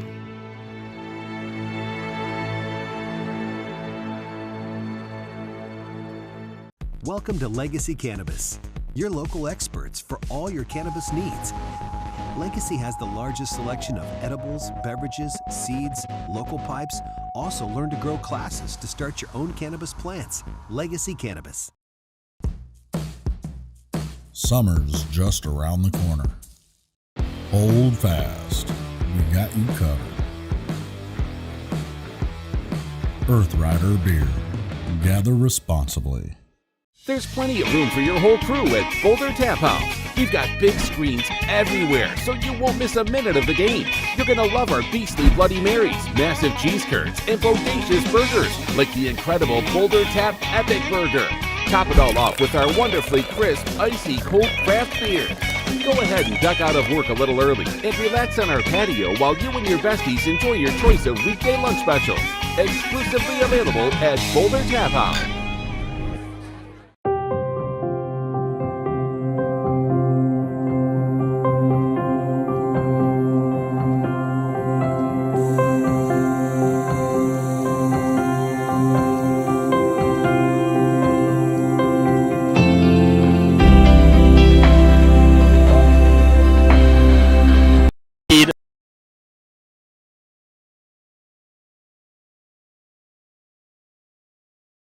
For the playoffs, but don't get too comfortable because my partner Tom just said, they were leading last game when these two teams faced. That was a bit closer, but still, you can't get too comfortable with these Lunkers around. Well, and arena football is made for that. You just don't get comfortable with any lead, frankly.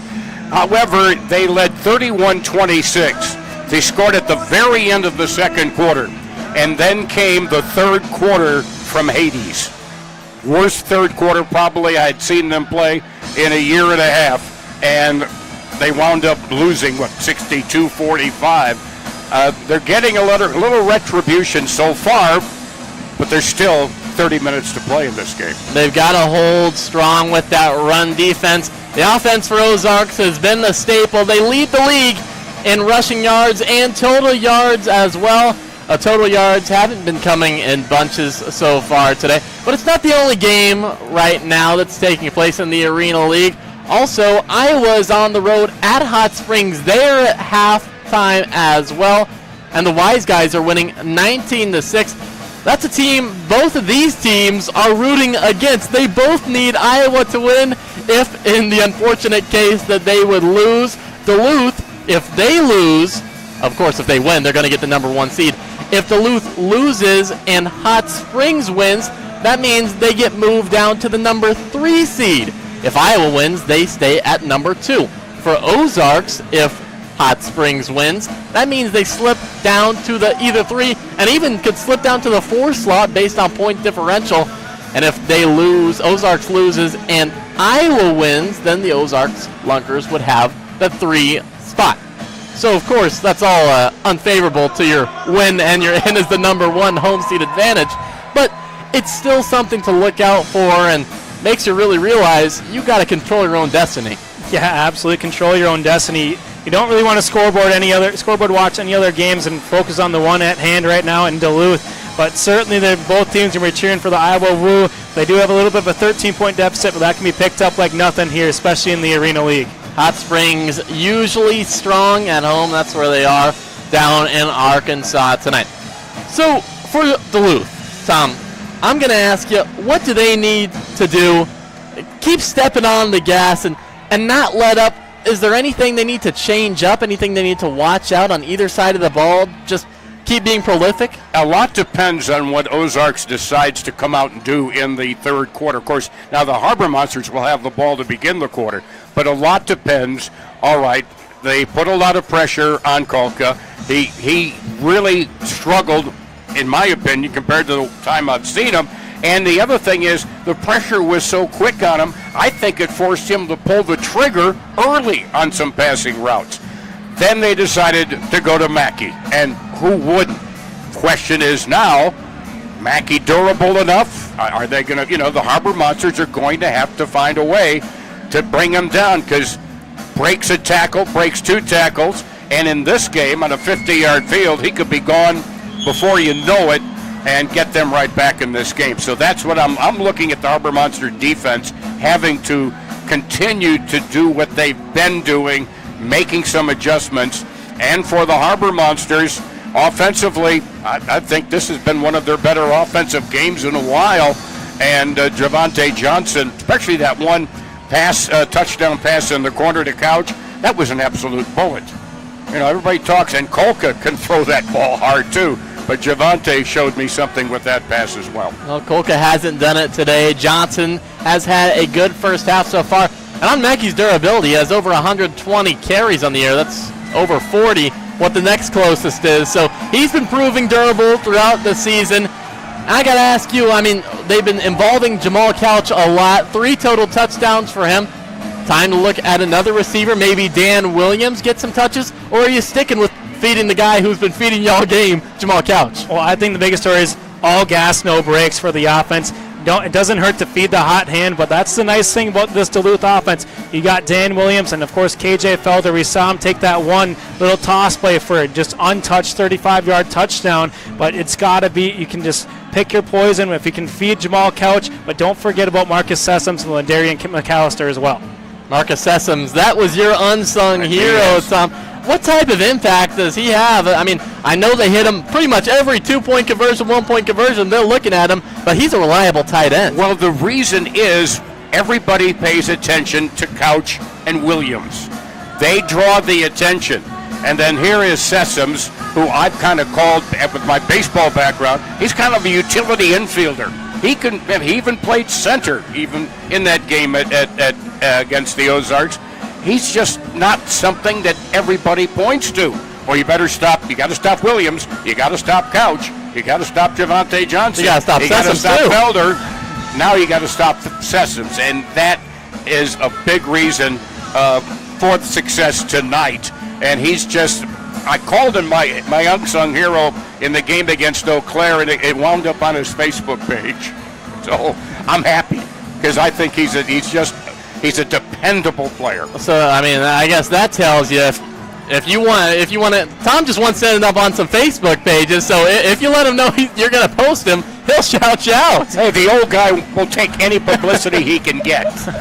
So we know the Lunkers have to shut down the passing game and also the rushing game that we've seen they can play with, even the wide receivers. What do they need to do on offense besides limiting the turnovers to get back in this ball game? Well, I tell you what, the first thing I've thought about is any team that has Tyler Kolka and Brandon Mackey, I don't rest easily at all.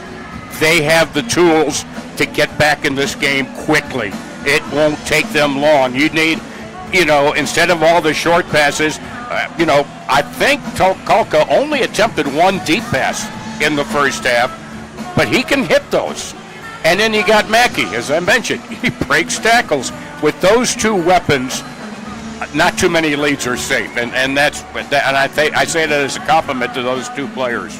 Well, we'll be back with the full second half coverage. As of now, Duluth leading 30-9. For Tom Stocker, Jenner Graff, I'm right.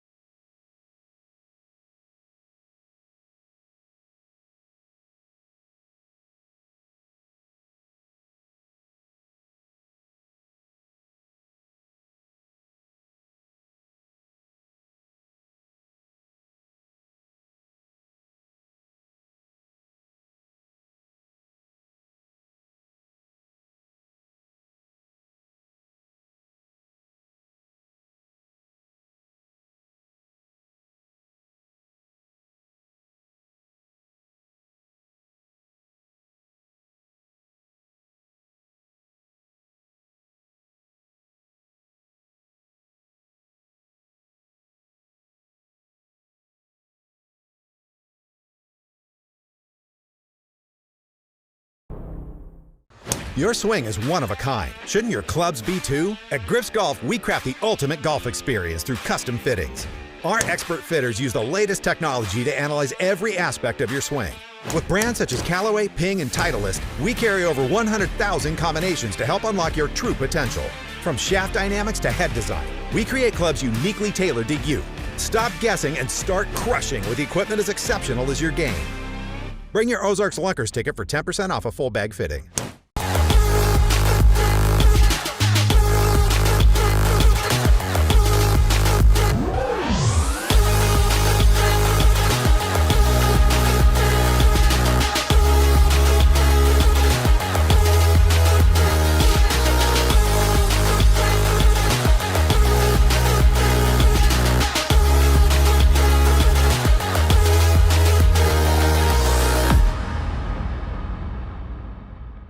The key to a great toast is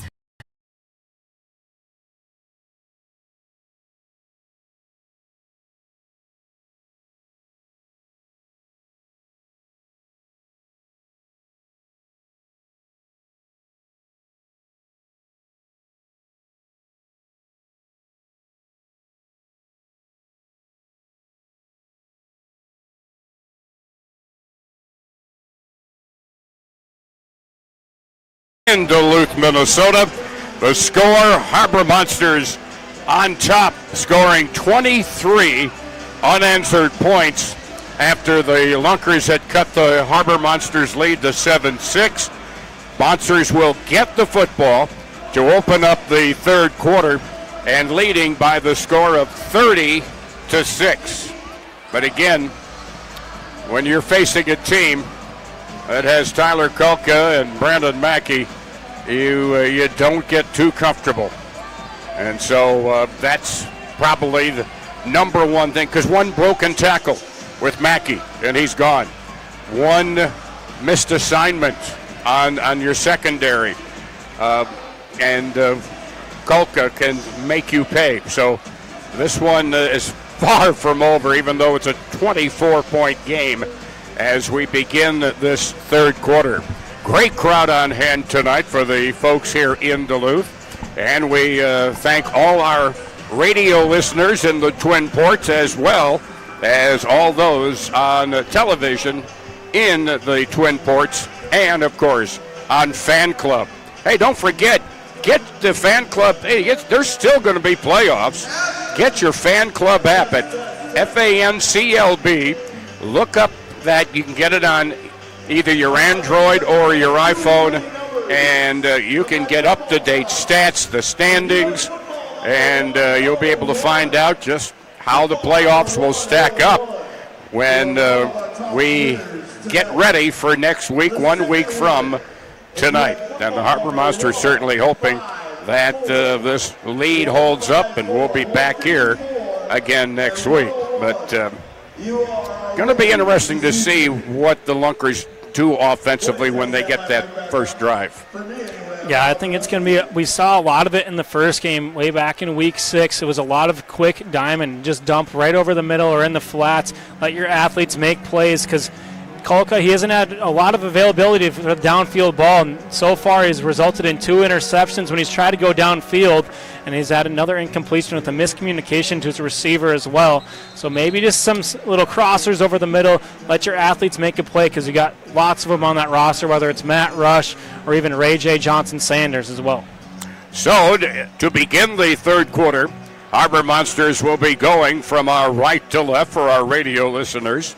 And Sosa Maxwell is awaiting the throw at the goal line down to our right. And the throw coming up here from Tom Butters. And Butters lets it fly. Maxwell to the near side, catches at the 2, towards the middle of the field, along the 10 to the 15, slows a little bit, tries to pick up his blocking, and is brought down as he crosses midfield at about the 23-yard line. And on the tackle there, Javian McDaniel, but the Harbor Monsters have it on the positive side of midfield, 1st and 10. I love what Sosa Maxwell does on these returns. It's kind of like a one-man reverse. He starts on whatever side he catches it on, lets the defense kind of settle down, and then all of a sudden he goes the complete opposite way. He knows he's got blockers kind of sealing off that backside, and then it's just all let your athlete make a play. He's got great vision with that football. So it'll be 1st and 10 for the Monsters from the 24-yard line of the Lunkers.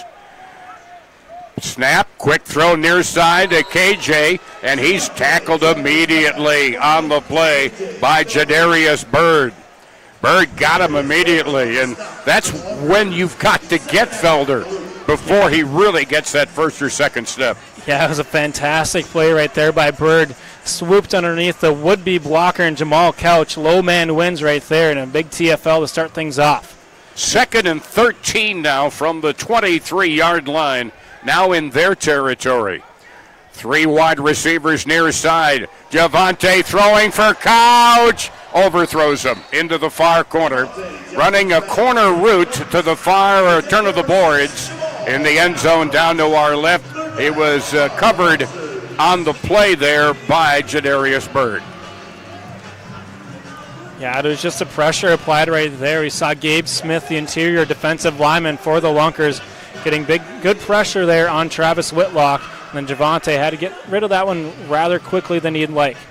So now it's 3rd down and 13 from their own 23. Williams in motion and turns upfield and might have turned too early. And that's illegal procedure on the Harbor Monsters. He probably was ahead of the line of scrimmage. Yeah, he's got such long strides right there. Probably had about 2 or 3 yards ahead of the line of scrimmage. So only going backwards so far to start off this third quarter. That's what plagued him last time when these two teams faced off in Week 6. So it's back at the 18-yard line of the Harbor Monsters, 3rd down and 18. To get a first down, they need to get the ball to the Ozarks 14-yard line, and it's 3rd down. Early here in the third quarter, snap back to Javante Johnson, rolls to the near side, throws wide open and separated from the football on a hit by Lacavius Daniel. There was Quintavious Workman. The ball and Daniel got there at the same time, and the ball went elsewhere. Yeah, that is about as perfect defense as you can have right there for Lacavius Daniel. He had a hat on the football as soon as Workman had it into his hands, and that thing was sprung free. No chance for a catch there, and nothing but a big stand right away for Ozarks. And it's going to be a surrender for Duluth. Yep, and so it'll go to the Ozarks 15-yard line, and it will be the first drive of the second half for the Lunkers, trailing 30-6. With 12 minutes and 40 seconds remaining in quarter number 3. They split the huddle wide to the near side as Matt Rush. In the backfield is Mackey, along with, of course, Tyler Kolka. As Kolka gets the snap, hands off to Rush. Runs straight ahead, breaks one tackle, gets knocked off balance and dives up to the midfield mark, the 25-yard line. It'll be 2nd and short as they mark him down at the 23-yard line. You mentioned Mackey's only 5'7", but he's just the low man, always wins, and you got to get real down low to get to him down. He's falling forward for extra yards. On 2nd and short, pass to the near side, catch made on the near boards at the 20. The catch made by Key and brought down by Sosa Maxwell along with Trey Wortham, but it's enough for a first down. It's in Harbor Monster territory at the 20-yard line after the 3-yard reception. Bad snap picked up by Mackey, and he is brought down for a loss of a yard on the play by Michael Austin Fields. Yeah, just a second bad snap we've seen all day out of Jake Swerple at center. But Mackey, right place, right time, and one of the few times they'll tackle him behind the line of scrimmage. So it brings up 2nd and 11 now from the 21 of the Harbor Monsters. You've got the old power I formation in the backfield. 2 running backs. Now Rush is sent in motion out of the backfield. And Kolka throwing into the end zone. Incomplete. Nowhere close to Rush, who was covered closely on the play by Sosa Maxwell. Brings up 3rd and 11. And there, again, has been in this game a rare long passing route, but off target, missed him wide. 3rd and 11 now at the Harbor Monster 21-yard line.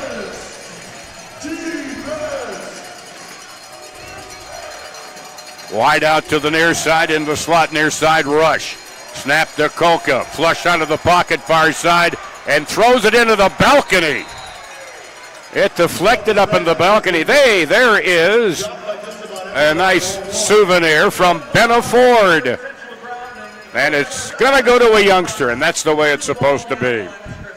Absolutely. He gets him a size upgrade. He's got the mini football. Now he's got the full size, full edition right from the field right there. But Ozarks keeping their offense on the field right here with this big deficit so far. 4th down and 11. 9:43 remaining third quarter. They trail 30-6. Kolka now redistributing his wideouts. Key to the far side. Rush to the near side. Pass thrown behind, but a nice grab on a pass thrown behind him by Ray J. Johnson-Sanders. It's a great catch by Ray J. Johnson-Sanders, but even better defense by Dante Mason. He had him wrapped up as soon as he came away with that football and didn't allow him to get any further than that as soon as he caught that ball, and a turnover on downs for Ozarks. It'll be at the Harbor Monsters 14-yard line. They picked up 7, needed 11, and it'll be a Big Apple Bagel 1st and 10 at the Harbor Monsters 14-yard line. Neither team with any points on the board here so far in the third quarter. Javante has Williams. He'll go in motion, wide out on the near side. KJ now in motion. Yo-yo's back to the near side. KJ throws, catch made by McAllister at the 15, brought down at about the 17-yard line by defensive back Brock Carter, who the first time we played the Lunkers, he had 7.5 tackles. Yeah, just a good open field tackle right there, but you got to give credit to Javante getting that sidearm arm slot, getting the ball out with pressure in his grill, and finding McAllister for just a short game, but it's positive gains. 2nd and 7 now from the 17. In motion, far side, that's Couch. Now a long pass into the far corner, looking for Couch. No. He had some room behind the defender on the play, and that was Jacqueline Jackson, a defensive back. But the pass was not on target. Yeah, if that one would have been on target, Jamal Couch would have found the end zone through the air for the second time and his 4th overall touchdown on the night. Javante's going to be kicking himself a little bit for that one, but now a big 3rd down. You don't want to send the defense back out there with a short rest once again. 3rd and 7, just under now, 8 minutes. And a pass near side, trying a wide out screen was Workman. He had blocking from Couch to the near side, but it'll bring up 4th down and 4 yards to go. That's the old Memphis Showboats wide out screen. And a play that I remember from 40 years ago. All right, 4th down and 4 from the 20-yard line. Javante, a little pass too high, and it's off the hands of McAllister, and the ball goes over on downs. Back-to-back downs for both teams. Let's send it down to Riley. Here with a very special guest, we got Letitia Johnson here, mother of Harbor Monsters quarterback Javante Johnson. You come to all the games. What's your favorite part of watching them? Watching him do what he do best. Quarterback. That's what I love. He's been doing it since he was literally 6 years old. And he's winning too. From football to basketball to baseball. He done broke records since 6 years old. Like, yeah. He's just an all-around sportsman. An all-American, they used to call him. All-American sportsman. Yes. Awesome. I love him. So, what makes you the proudest watching him out there, leading the team to these victories, number 1 spot right now? His leadership skills. He's an awesome leader. He's very manable, very respectable. I don't know. Take charge type guy and do what he got to do on the field. And I know you got the Fever jersey on. You might be running up a Fever. I see you sprinting up and down the sidelines, getting the best angle. You get a workout. I'm excited. Yes, I get a workout watching him play. It's like it's such an excitement, a good, proud mother moment. Y'all could never. I don't know how to explain it. The joy my heart feels. All right, we're excited down here. I'll send it back to you guys. All right, the handoff goes to Mackey. Cuts right, then back to the left side, finds room, and brings it down to about the 8-yard line. Tackled by Sosa Maxwell, where it'll be first and goal. Also on the tackle over there, that looked to be Quintavious Workman. So the ball's at the 8. A 12-yard run there by Mackey. And it's first and goal, just under 6 minutes remaining. Snap back to Kulka. Intercepted to the 25 and going all the way. Dante Mason. Dante Mason about 45 yards on the return. The defense strikes again. How about that? They try getting a little tight end dump over the middle. Kolka lofted that one up with pressure coming. Dante Mason says, I'll take my second pick of the day, and I'll find the end zone as well with this one. A big-time score by the defense right there to extend the lead to 30. And it was from the 5-yard line, a 45-yard pick six for Dante Mason. And it makes it a 30-point lead pending the point after, 36-6. Harbor Monsters will look for 2 here on the conversion. Williams, wide near side. Slot both Couch and Felder. Johnson under pressure and throws it away. Getting a lot of pressure there. Got rid of it. The pressure by both Daniel Charles and Craig Travis. No good on the point after. So 4:49 remaining third quarter.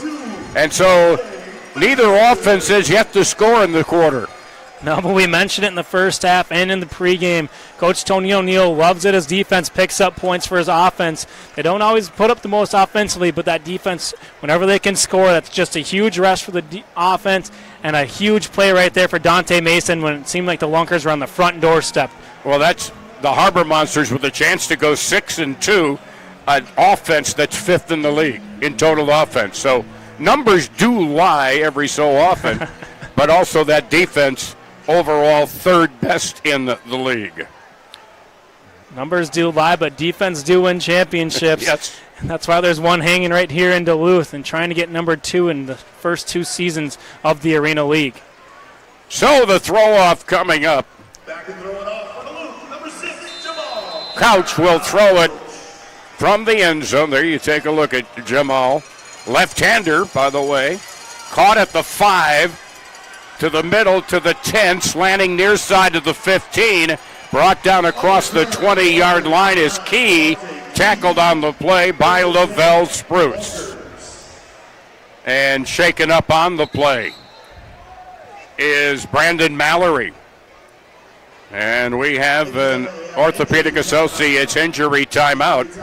Here comes Betty, the trainer, heading out there to see what she can do to aid Baron Mallory.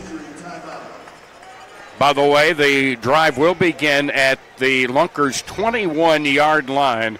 First down and 10, 36-6, with 4.5 minutes remaining here in quarter number 3.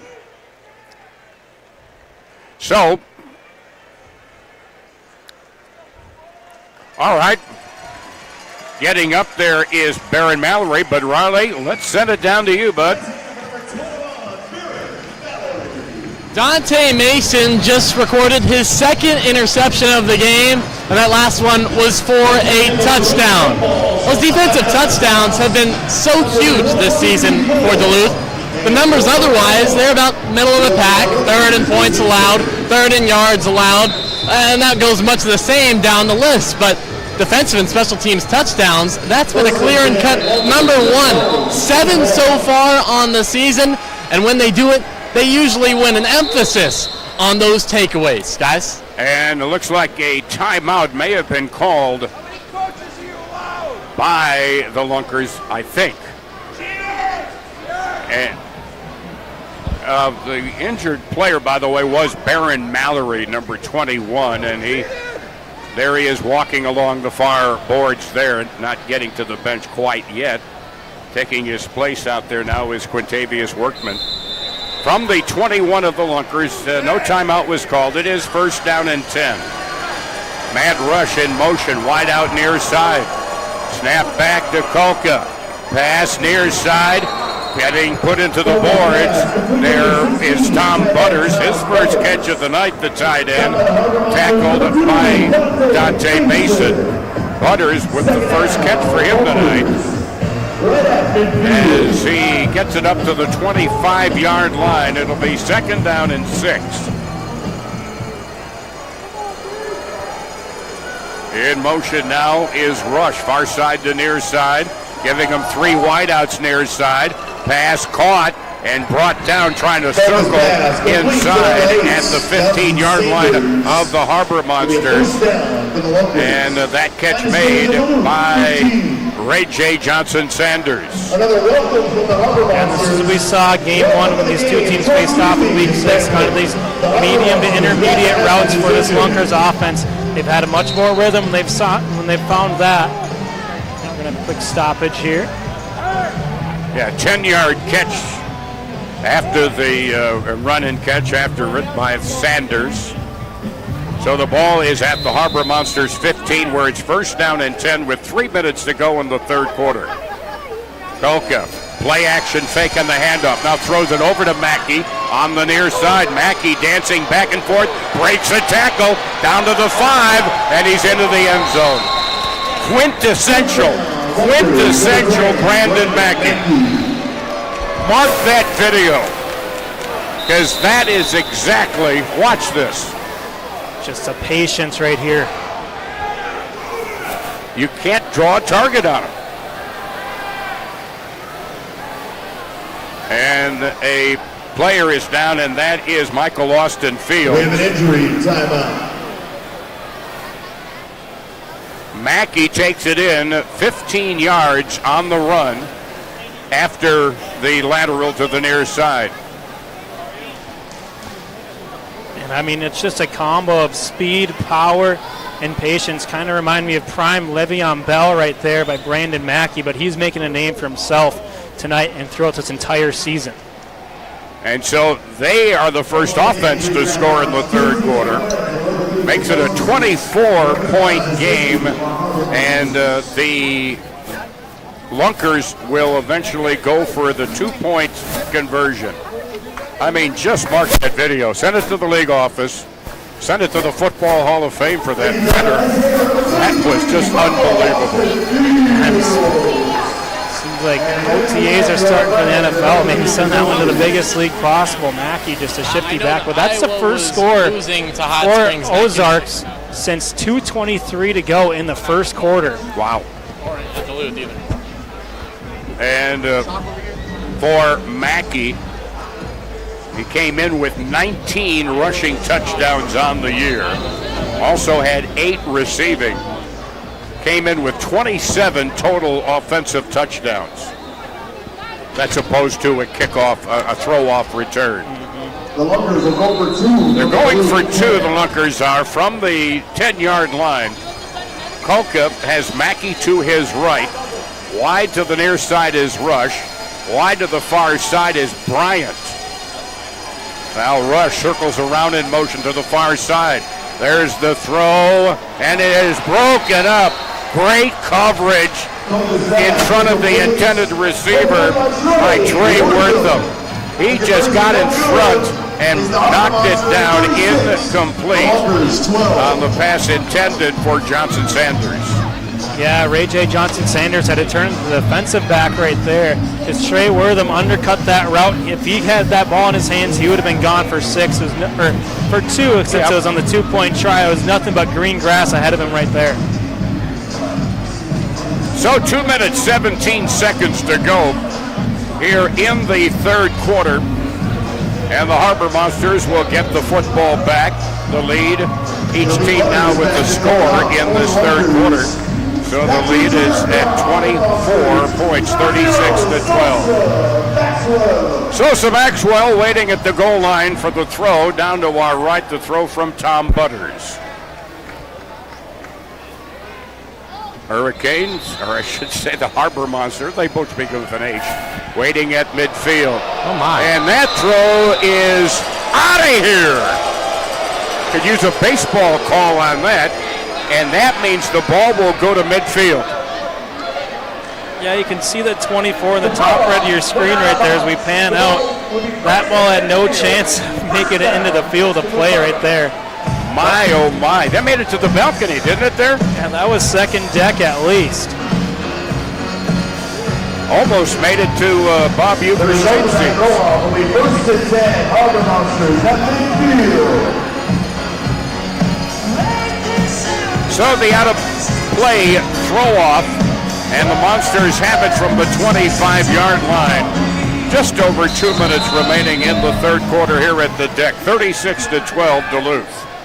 Man in motion, 3 wideouts far side. That gives him. Javante is brought down.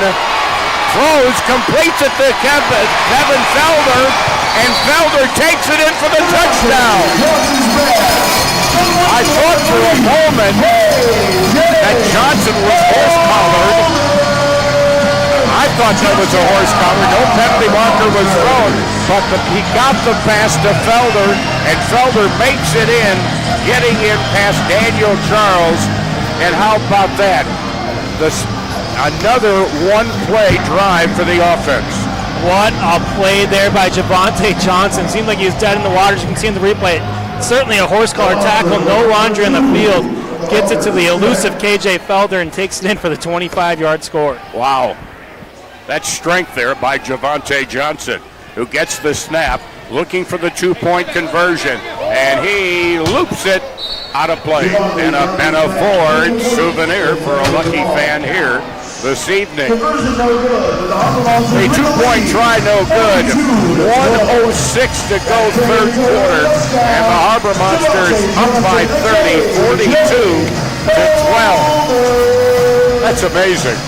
And a little amazing that there wasn't a yellow hanky on it. Yeah, well, ball does not lie right there.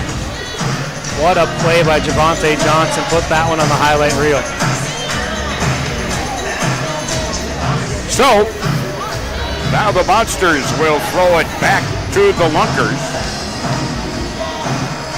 With just a minute or so remaining here in quarter number 3. Do you have an update? I believe the Wise guys just scored to go up 1, awaiting the PAT. Wow. Third quarter winding down. Wise guys are up 25-24, so a big-time push by the Iowa Woo as we are waiting. Well, impressive for the Wise guys, the expansion team this year, and they're going to be in the playoffs. One of the two will. Eau Claire will not make it, and St. Joe, an established team, will not make it. So here now is the throw off.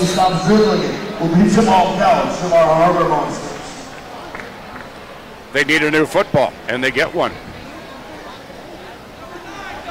And a youngster gets a new football there. I love it. I love it when kids get the football. Kid will take it home and sleep with it tonight. Now the left-handed throw by Soto. It bounces along the boards and bounces out of bounds before Devontae Key can get there. And so it will be brought out. It didn't go out airborne, so it'll go out to the 5-yard line. That went out of bounds. The ball will be placed at the 5-yard line. Yeah, that's different because the ball did bounce in the field of play. And inside the 10-yard line, which is where throw-offs have to land inside the 10. And that is an absolute win for the Harbor Monsters special teams right there. Devontae Key is taking them out to midfield. They're right around there. It seems like every single time. For them to start on their own 5-yard line is big for this defense. So now Kolka waiting for the snap at the goal line down to our left. Fades back into the end zone, throwing deep down the near side and overthrows Emery Bryant Jr., who was covered stride for stride by Trey Wortham. Second down, Lunkers. And right now, the passing game's just not hitting on too many cylinders. No, and especially that deep ball threat has been an element that their passing game has been completely missed on so far in this game. So it brings up now 2nd and 10 from their own 5. Handoff inside. Getting stopped for a moment was Mackey. Doubles back and he's open. 10, 15, 20. One man to beat. And guess what? He takes it all the way. Unbelievable. A 45-yard touchdown run by Brandon Mackey. It looked like he was stopped cold. All of a sudden, he bounces out and takes it all the way. Watch it on the replay. Yeah, he was plugged up there, but then broke a tackle by the 1-yard line by Mason, and then the only man back was Wortham. Brandon Mackey is a walking highlight reel whenever he has that football in his hands. And a huge score and trying to give his team some momentum going into the 4th quarter as time expired to the 3rd quarter, but a huge run there. And again, they're looking for the 2-point conversion, are the Lunkers. Mackey to the right of Kolka. Kolka drops back, throws, overthrows everybody in the end zone. Man rush may have been. This is the end of the 3rd quarter. That is the end of the Harbor Monsters. Yes, it's the Harbor Monsters.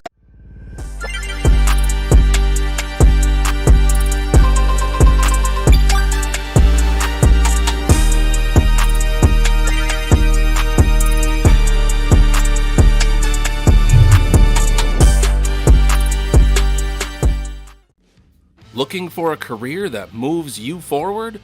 At Jeff Foster Trucking, you're more than a number. You're part of a family built on respect, support, and stability. Whether you want local routes or long hauls, we offer great benefits and home time that works for you.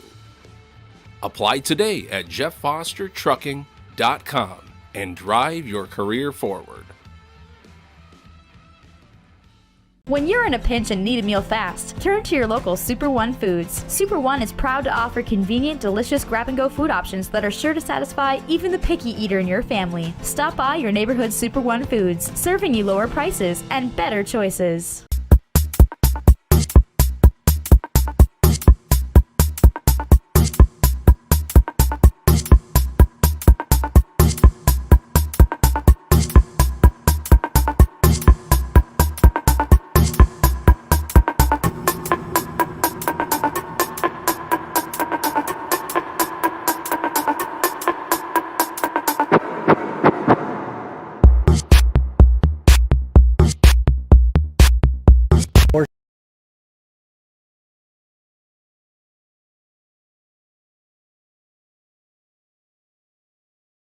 and schedule a free in-home consultation.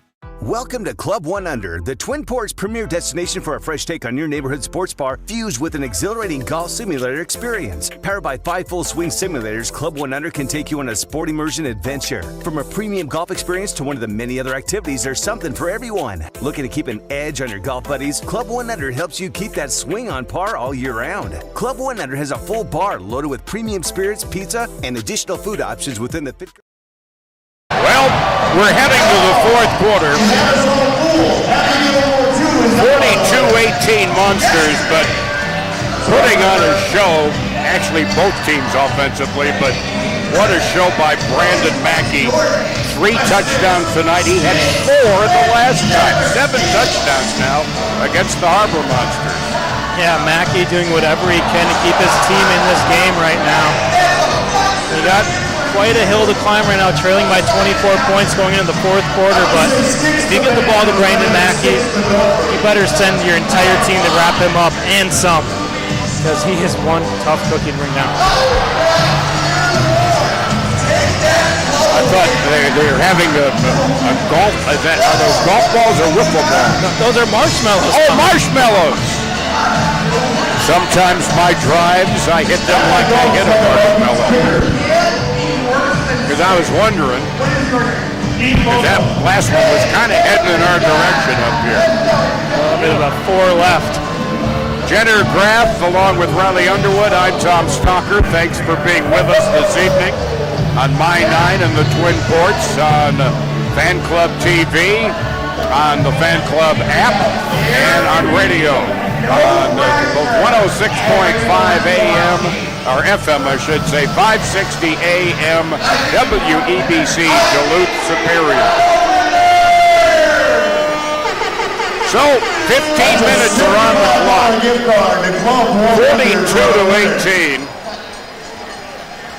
The Harbor Monsters with the lead.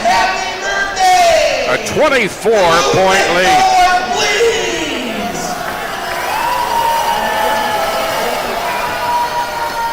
So this will be a throw-off for the Lunkers from now. They're going from right to left. Butters will throw, and Sosa Maxwell waits at the goal line down to our left. Oh, very nice. Very nice. All right, they put the end boards back together down there at the end zone to our right. And the throw going this way, and that's into the balcony. That was right down below us. Yeah, we saw some golfers hit some up here with another 4 left on the throw-off right there by Butters. So it'll be at the 25. That's 2 throw-offs in a row that have gone out of bounds for the Lunkers. So it'll be at midfield at the 25-yard line, first down and 10. A Big Apple Bagel, first down for the Monsters. Leading 42-18. So Javante, 2 wideouts to the far side, and there'll be a third as Couch is in motion. Rolling to the far side, Javante throws, diving catch, Williams. Yes, he makes the catch. Makes the catch at the 15-yard line, a 10-yard catch, as Dan Williams had to go down towards the turf to catch that low throw. You just got to throw it in the vicinity of Dan Williams, and he will come away with that football. Just a great route right there. Got past the sticks, found the soft spot in the zone in the defense, and a great catch as he was falling down to his backside by Williams. Another Big Apple Bagels first down from the 15 of the Lunkers. In motion, Couch to the far side. Javante pump fake, throws for Jamal, and overthrows it out of play in the far corner of the end zone down to our right. It'll bring up 2nd and 10 now from the Lunkers' 15-yard line. And the Harbor Monsters 14 minutes away from perhaps clinching the number 1 seed in the playoffs a week from tonight. They'll play the number 4 seed. The 2 and 3 will play each other at the home of the number 2 seed. Javante, quick short pass, caught there by McAllister. The Mac attack brought down at about the 11-yard line. Craig Travis, the third linebacker, with the stop, but a penalty marker is down.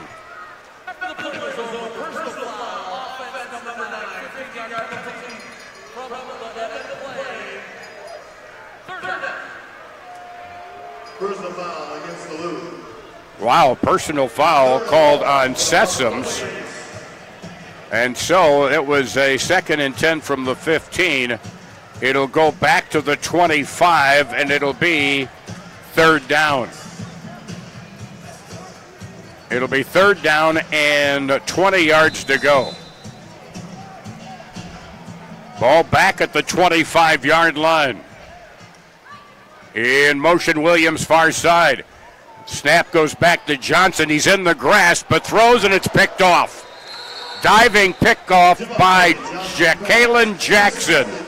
The pass intended for Jamal Couch on the far side inside the 15-yard line. First turnover for the Harbor Monsters tonight. Yeah, Johnson's trying to make a play right there to avoid the sack. But someone you just want to hold on to, maybe just take a surrender there. Tony O'Neill out to talk with referee Josh Thoreau, but the conversation is short-lived. And so this will be 1st down and 10 for the Lunkers. Was that 4th down? Oh, interception, of course. What am I thinking? Well, just about as good as a surrender right there, though. They take over on the 15. Yeah. In motion, barely staying on side is Bryant. Long throw, over the shoulder catch in the end zone, touchdown, Matt Rush. Rush was all by himself. Nobody was covering him. Wow. Yeah, Trey Wortham was the one guy who was in coverage right there, but lost his footing around the 15-yard line. And all he had to do is find Rush to get him in the end zone, and a great job there. The first deep ball we've seen Rush and Kolka connect on, and a big one here for the Lunkers. 35-yard catch by Rush. They look for the two-point conversion, trailing 42-24. Back it goes to Kolka. Pass is blocked, and a penalty marker is down, and they're going to call a late hit on Shy Hill. The block was by Michael Austin Fields, but Shy Hill couldn't stop his momentum.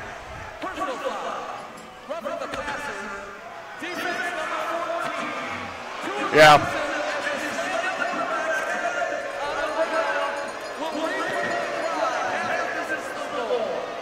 It is half the distance to the goal. Roughing the passer. And it wasn't on the initial hit, he said. Once they were on the ground, that he said he pushed Kolka's helmet into the turf, deeming the penalty right there. Unfortunate break for the Harbor Monsters. They can't do that. So they move the ball to the 5-yard line. It is still a two-point conversion try. Kolka sends Rush in motion around to the far side. Lobs a pass, overthrown in the near corner of the end zone. It bounces back into play, but he was looking there for Ray J. Johnson Sanders. No good. So with 11:48 left to go, clock's not moving fast enough. Harbor Monsters lead 42-24. Let's send it down to the floor in Riley.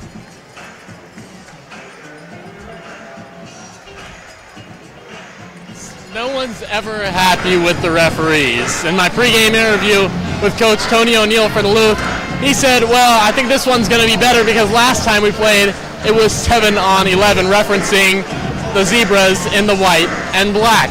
And in this game, I've been sitting by the Ozarks bench. They're yelling for flags every time. And that last play on that conversion, Tyler Kolka, the quarterback's head, bounced up and down on the turf. Didn't look very good. And then Tony O'Neill was getting in the referee's face and complaining about that one on the ensuing play. They were complaining about pass interference over here. And finally, defensive back Baron Mallory for the Harbor Monsters had enough. He was like, shut up, stop complaining. So, I mean, if you're a referee, you just got to have thick skin because no one's going to be happy with you. Butters just threw it intentionally up into the balcony. And so it's like they're saying, all right, take it up the 25-yard line. They don't want to risk a return? Or what? That's 3 straight throw-offs that are out of play.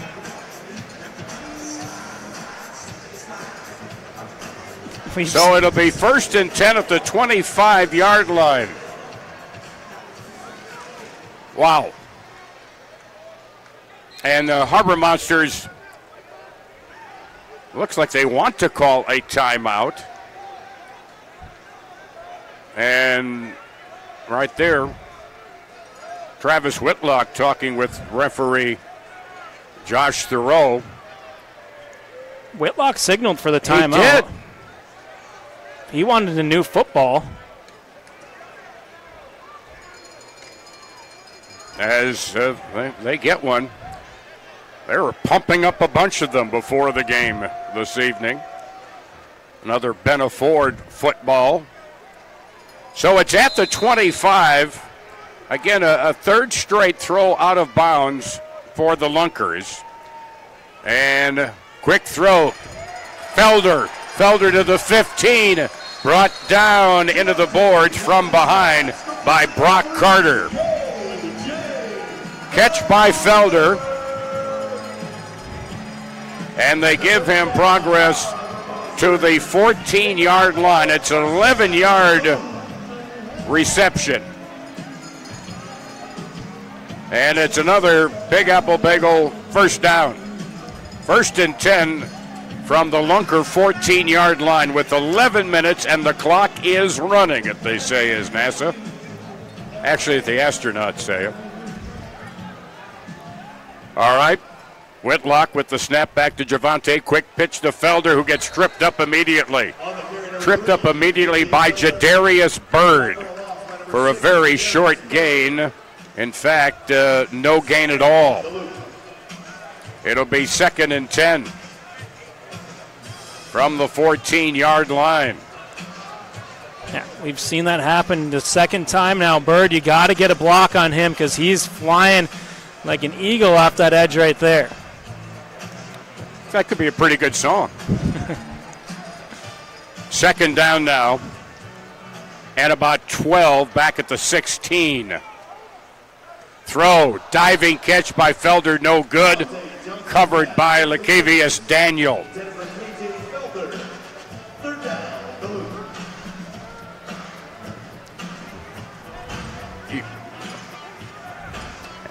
And so it's back at the 16-yard line, 3rd down, 12 yards to go. But right now, at least, the clock is the friend of the Harbor Monsters. Leading by 18, 42-24. Back to throw. Pass caught to the 10, to the 5. Touchdown, Felder! He broke a tackle on the way. 16-yard score by Kevin Felder. KJ does it again. Touchdown, Harbor Monsters. Well, he's got number 3 on his jersey. You can call him KJ3. It's his 3rd touchdown of the day. Breaking tackles left and right and extending the lead, and a much-needed score right there for the Harbor Monsters. Brock Carter had the best shot at him, but could not stop him. A 16-yard touchdown reception for Felder. Flash does it again. Harbor Monsters looking for 2 on the conversion, leading 48-24. Williams in motion far side. They get 3 wideouts. Now stepping away from pressure. The pass tipped in the air and caught in the end zone by the Lunkers. And it's no good. So, with the no good conversion, 8 minutes, 41 seconds left to go in the 4th quarter. Harbor Monsters have doubled them up, 48-24. Back down to Riley.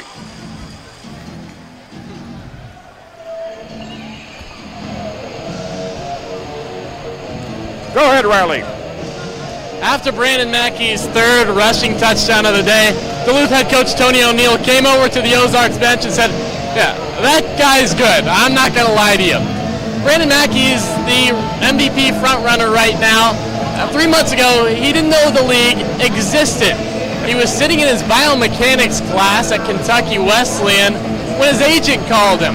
Now, Mackey's a sports management major, so he was happy to step out and take the phone call. His agent said, a team from Springfield, Missouri wants you on their team. The catch, it's indoors. That wasn't in Mackey's plans.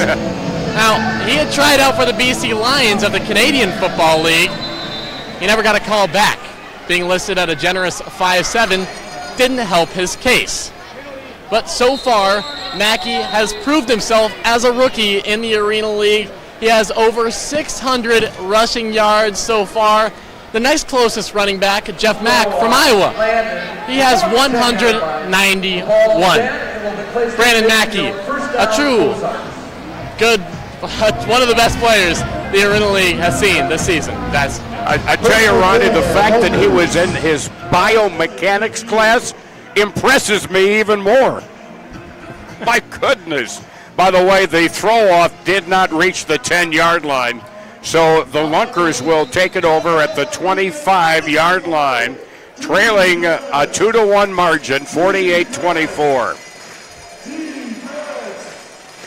Golka with Mackey to his side. Quick pass, caught near side by Matt Rush, and put into the wood on the near side by Trey Wortham.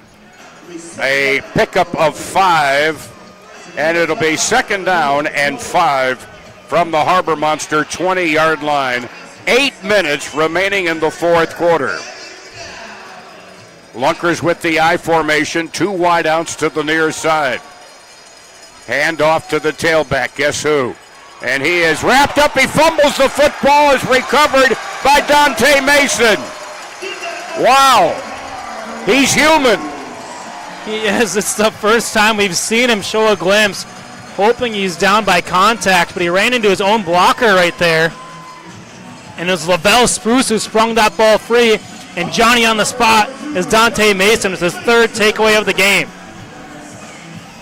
Wow. And he coughs it up at midfield, and the Harbor Monsters will take it over there, 1st and 10 at the 25-yard line. Well, he's still very impressive. No doubt about that, but as I look at the scoreboard across the league, Iowa Woo has taken a 36-34 lead with just under 9 minutes to go down in Hot Springs. Let's go, Woo! Woo! All right, and 1st and 10 from the 25. Javante, long pass in the end. Oh, my goodness! Caught over the boards they go, incomplete. Oh, my!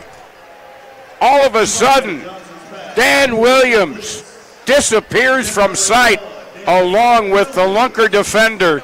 Both went over the boards simultaneously. My goodness. Watch. And all of a sudden, they disappear. That was Lakevius Daniel going overboard there with Williams. Of course, on the shores of Lake Superior, overboard means something else, but in arena football, it means something just like that. Wow. Yeah, going for the knockout punch right there, trying to get Dan Williams downfield. Great play by Williams, getting hands on it, but then Daniel is trying to make a good play on the football, just went over the boards. If he had caught it and held on, it would have been good. But watch it again. Now you see him. Boop. Now you don't. See number 11. Yeah, that was Daniel.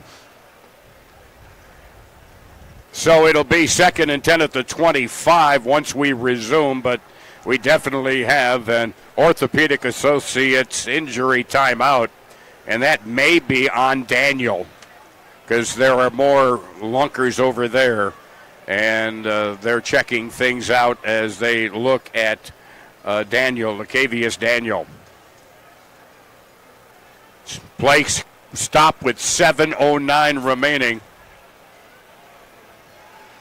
Different angle down low. Boom. Yeah, head over heels. And heels overhead. Yeah. Both ways.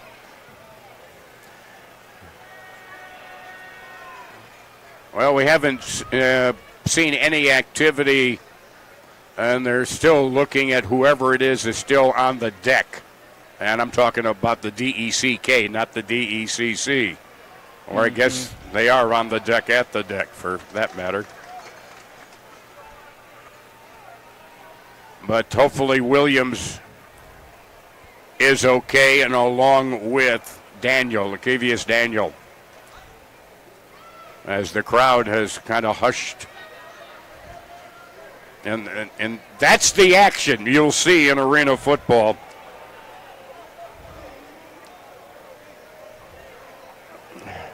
So, folks, a reminder with the playoffs coming up a week from tonight, if you haven't picked up your fan club app, FANCLB, just search that, either for iPhone or any other that you have, that go ahead, get in there, and the more you check in, the more points you earn, and you can qualify for prizes. You can also see the latest stats, the latest standings, the latest player. You can see team and players' individual stats. You can even check their stats game by game.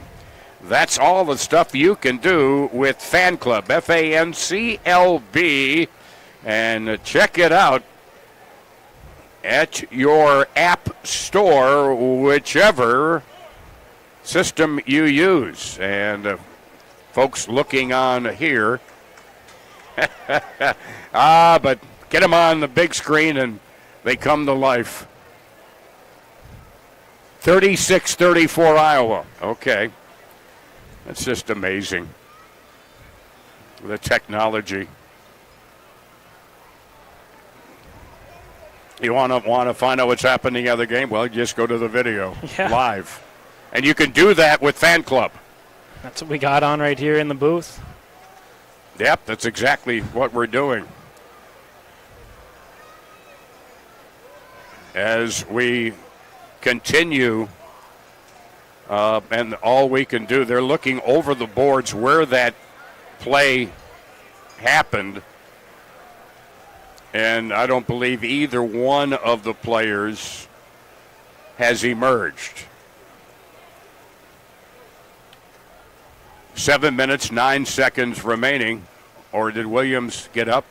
I think Williams is on the bench now. He may. Okay. All righty. I missed. Yeah, he is. He's on the bench. Coming over, Ray J. Johnson, Sanders. And Dan's okay. So the problem is with Lakevius Daniel, who came into the game with 39 tackles and 4 interceptions. He's been one of their defensive studs this year for the Lunkers. Yeah, the captain on this football team as well. Yep. So we can do the same as you by just simply looking on, because don't have a camera with that angle there behind the end boards. You know how many body checks those boards in this deck have taken in hockey, and all of a sudden now it's arena football with bodies hitting the wood. And that's what they are. They're the old style. Yep, there's Williams there. Over to check on Lakevius Daniel. There's Travis Whitlock and KJ Felder. He's had a big night tonight. Flash Felder. So we remind you that if this score holds, the Harbor Monsters will host the first round game next Saturday night. There's still 7 minutes remaining, and I'm not taking anything for granted. But that's what it would be. Let's see where Witt's taking the football. An autograph. And this is what these guys are so easy to deal with. Travis Whitlock, number 44. Man has some serious artwork on his arms, too, let me tell you. So we're still waiting to see, and that winds up with the kid. I love it. You know, and that's the idea. And we thank our sponsor, Benaford. They provide the footballs that go out of play, and a lucky fan can keep it. There's Sosa Maxwell there, Quintavious Workman there at the end boards checking on the situation involving Lakevius Daniel.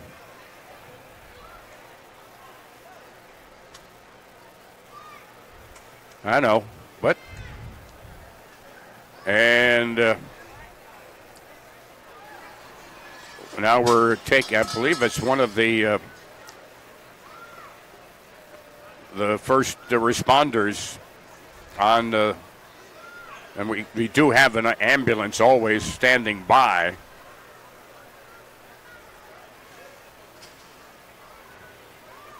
And it's, I don't know whether his helmet came off and he struck the concrete deck there head first. I'm just absolutely guessing. Yeah, just pure speculation, but even if the helmet stayed on, it's still going to be a tough tumble to take. And they were doing, and this is the thing about it. Imagine some of the hockey players just running straight into the end boards at full speed. same thing. Yet these guys were at dead full speed, concentrating on the throw, on the football, and flip, they went right over the boards. Along with Jenner Gruff, Tom Stalker, also Riley is with us. He's keeping an eye on things down there, Riley Underwood. Bringing you the broadcast on My 9 in the Twin Ports and on Northland Fan 106.5 FM, 560 AM in Duluth Superior, and on the internet at northlandfan.com. So we're in a holding pattern with the injury situation to one of the Lunkers. And not seeing a lot of positive, and I just mean like somebody standing up, but we're not seeing any motion. Williams is okay for the Harbor Monsters. He's over there behind the boards, in fact, looking onward. Yeah, that was about where, Brent Labree's box would be down there at the end. Plus, what I call the production area, where they do all the production for the pregame shows and halftimes and everything. Plus, of course, the disc jockey is there, just behind that. And so there's Gabe Smith, defensive lineman, and Ja'Kalen Jackson. And we continue to wait for some positive sign there on the other side of the end boards down to our right. And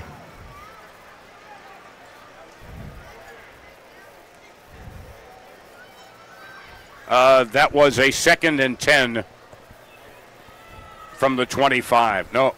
Yeah, it is. 2nd and 10 from the 25. That's what the down marker still says at the 25. So is it now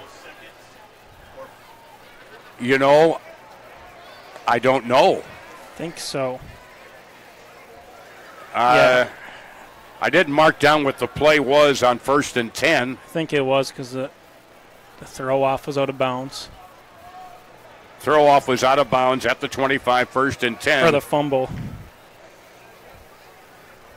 So there's 7:36 on the fumble. Okay.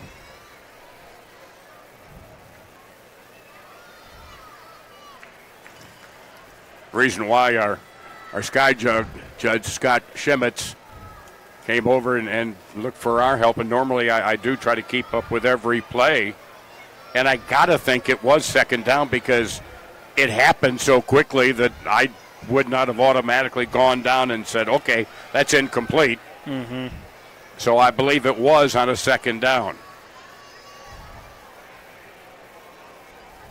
Yeah. So I believe it will be a 3rd down when we resume play. It's got 7 minutes, 9 seconds remaining here at the deck. And we're in a hold with possible injury to the Lunkers. Lacavius Daniel.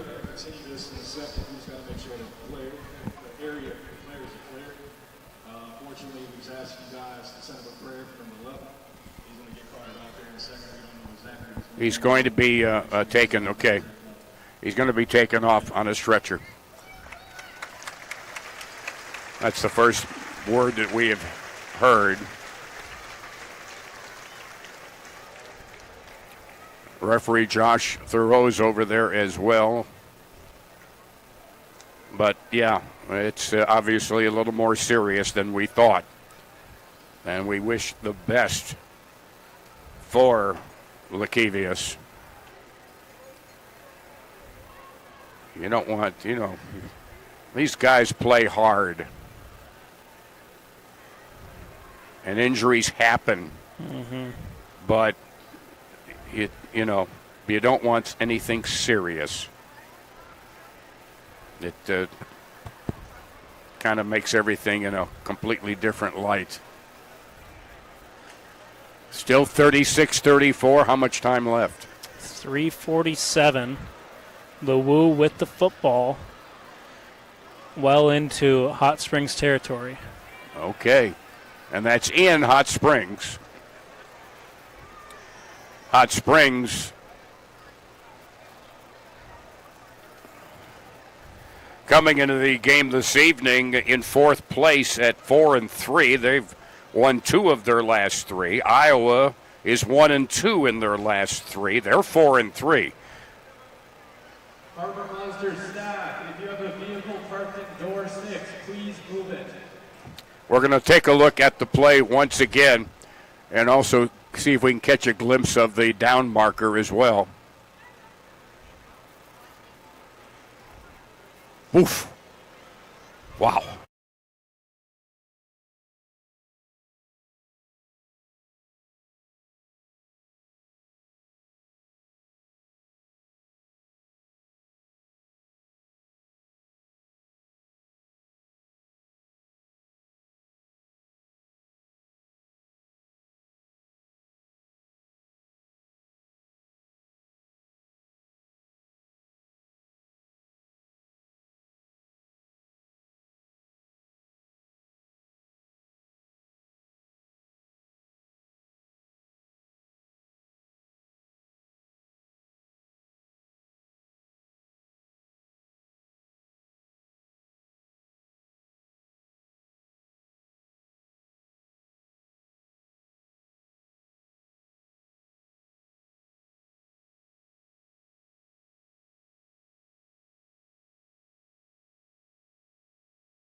take Lakevius on the stretcher and take him out that far end down to our right for those listening on radio. And we still have about half of the quarter to go when we do resume, and we will, but you got to tend to the injured player. That is number one priority right now. And I see another paramedic down there. A couple of them. And I see a couple first responders in uniform down there as well.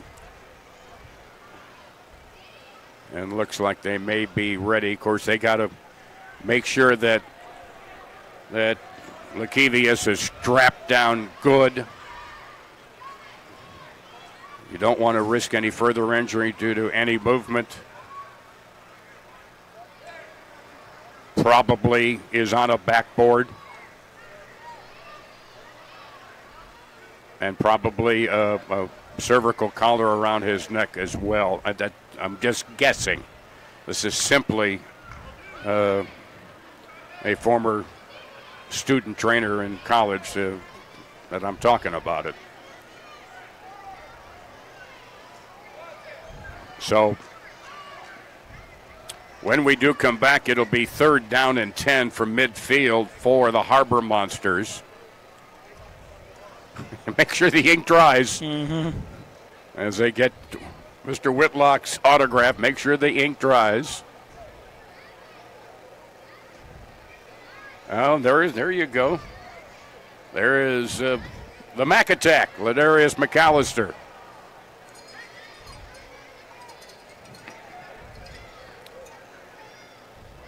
And a lot of the fans have stuck around, which is good.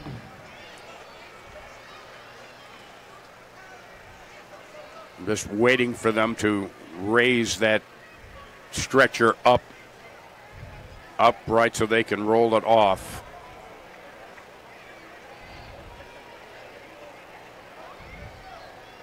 And again, all this happening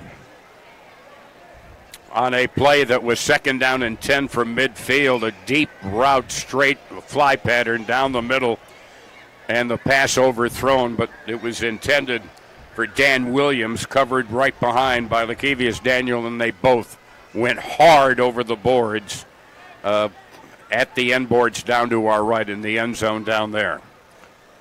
As I turn to the Hot Springs game, Iowa Wu turned over the ball inside the the Wise Guys 5-yard line, and then a tipped pass interception returned back to the 1 for the Iowa Wu with 1:40 to go and a fresh set of downs to try and get into the end zone. Wow. Both those teams will be in the playoffs. It's just a question of who's playing who and where.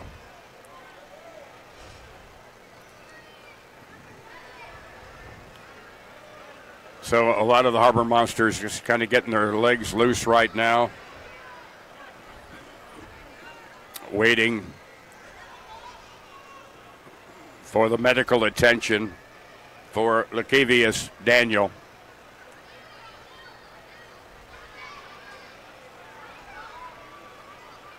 And again, we're still.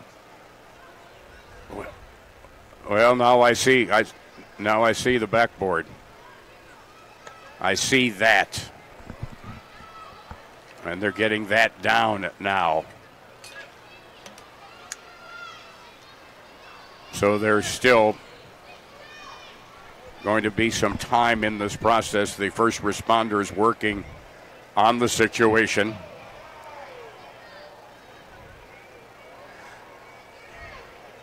All righty, we're going to go ahead and quarter.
pizza for happy campers?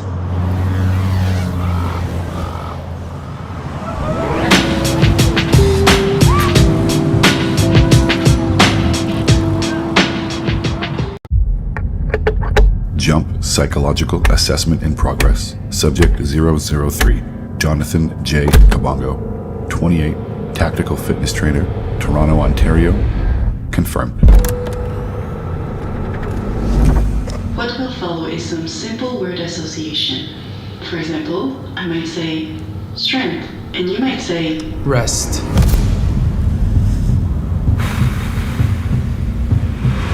speed, Practice.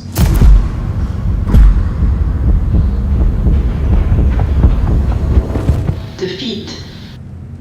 Unbannable. Clever. Pressure.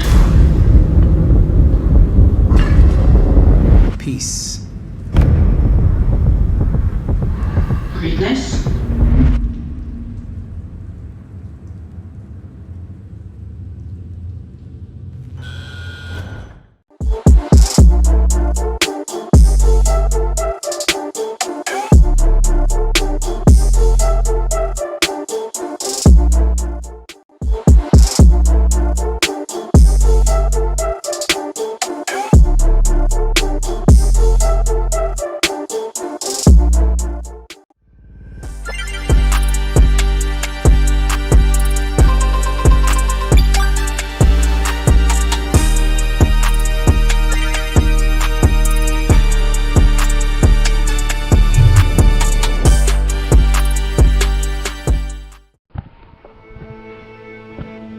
I am so thankful for Dr. Schnell at Orthopedic Associates. I'm just a few months post-ankle surgery. Now I am able to lightly jog and even run short distances all without pain. I never thought I would be able to do this again without consequence. I feel like I got my life back. I would recommend her to anyone dealing with foot pain.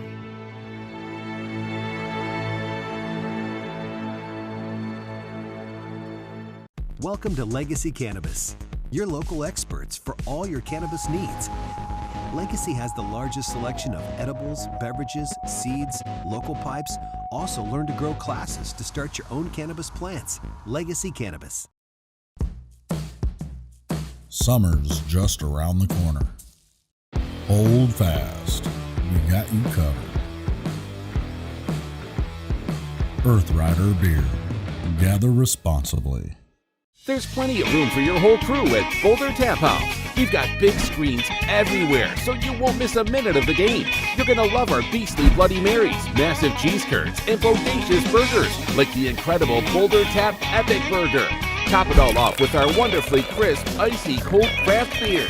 Go ahead and duck out of work a little early and relax on our patio while you and your besties enjoy your choice of weekday lunch specials. Exclusively available at Boulder Tap House.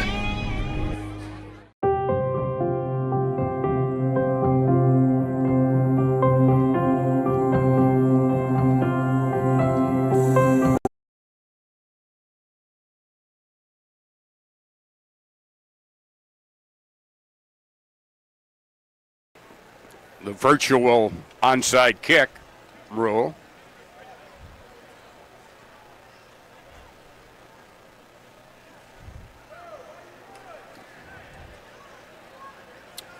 All right, let's send it down to Riley Underwood. Riley, what do you have? All right, we'll get back down to you in just a little bit.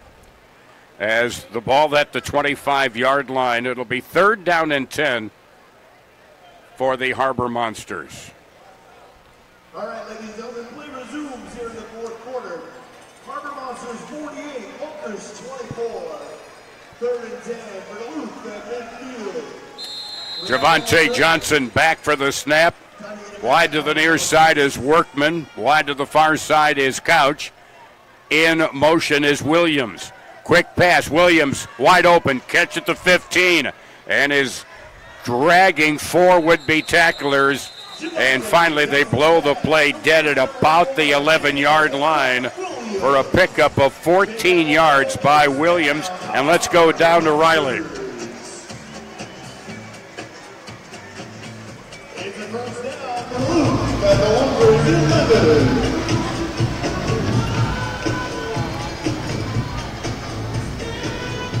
Go ahead, Riley. Yeah, pretty scary stuff, guys. Lakevius Daniel, the team leader in tackles and interceptions, the ones that flipped over the wall with Dan Williams. He was down.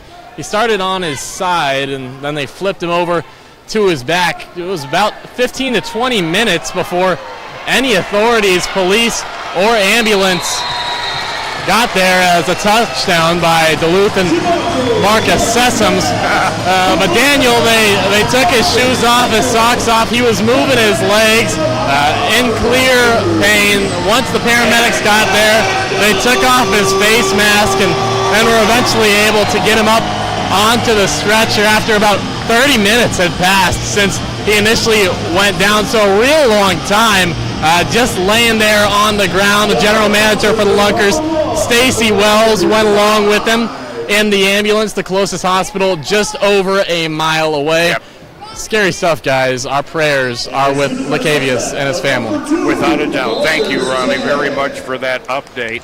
A 11-yard touchdown by Sessoms, Marcus Sessoms, and he makes it a 54-24 lead. 5 minutes remaining pending the 2-point conversion try.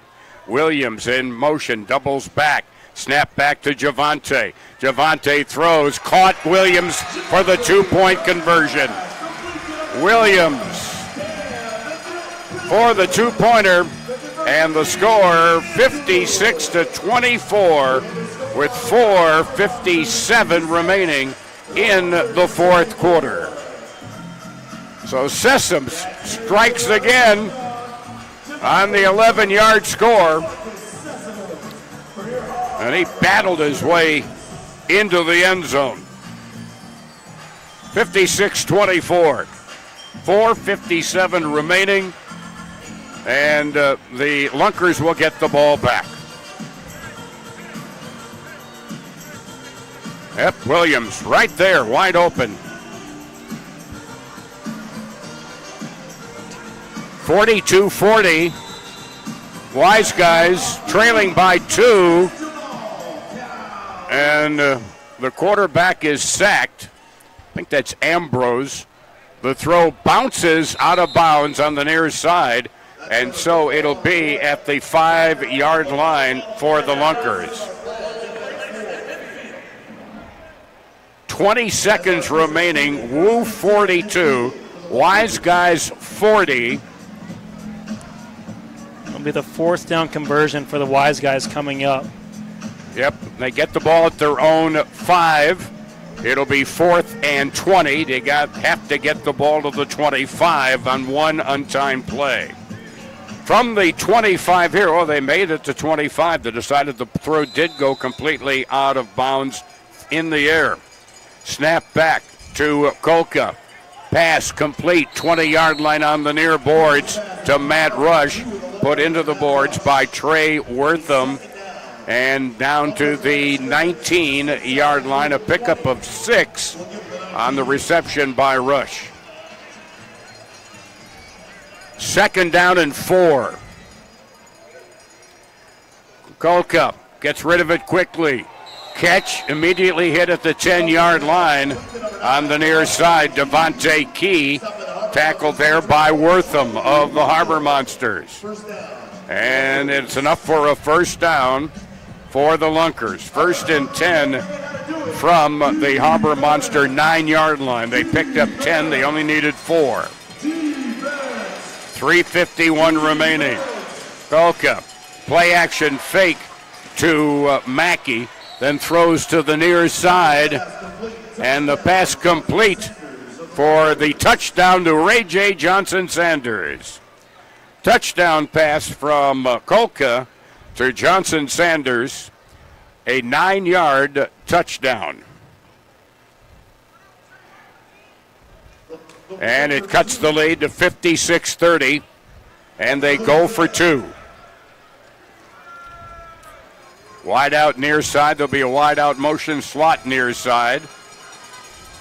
Back to throw. Kolka throws, caught at the goal line, and I think he broke the plane. He did. He was hit at the 1, but he broke the plane reaching out with the football. So it makes it a 56-30 32 ball game with 3:03 to go. All right, we're going to do the virtual onside kick here. 3:03 remaining. They will get the ball, as I just said, talking about the Iowa Wise Guys game. And they converted, the Wise Guys converted on the 4th down. And it might have been for a touchdown. Looked like down at the 1 on our video there. Now this will be a 4th and 20 from the 5-yard line. The clock will not run on this. There's 3:03 remaining. It's an untimed play. They need to get the ball to the 25-yard line in this one play. As Kolka with Mackey to his right from the end zone. And he is tackled into the end zone. And what's the signal? He is sacked on the play. I think they're going to say he was down at the 1. And the Harbor Monsters will take over.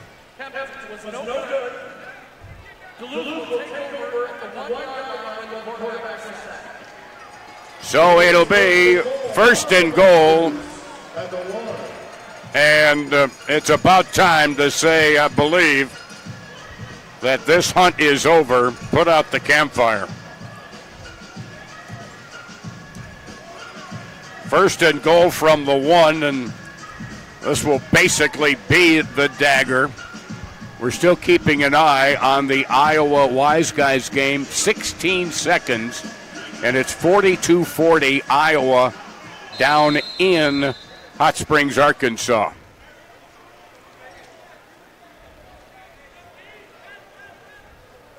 And so, Williams will be wide to the far side.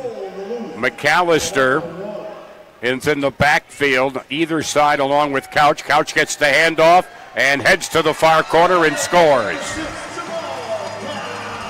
Another touchdown for Jamal Couch. Couch with another score. A 1-yard. He doesn't get a ton of yardage with his rushing game, but boy, does he pack in the points. Yeah, he's efficient. I mean, it reminds me of the Jerome Bettis stat line. 3 carries, 2 yards, and 3 touchdowns. And Jamal Couch is putting up a good fight for those same numbers tonight. The Harbor Monsters have the ball at the 10 for a 2-point conversion. Leading by 30, and we'll have the 2-minute warning after we have the point after. No. Is the 2-minute warning taking place right now? I guess it is. We'll take a timeout. Back with a try for the point after this on Harbor Monster Football. It's toasted sandwiches.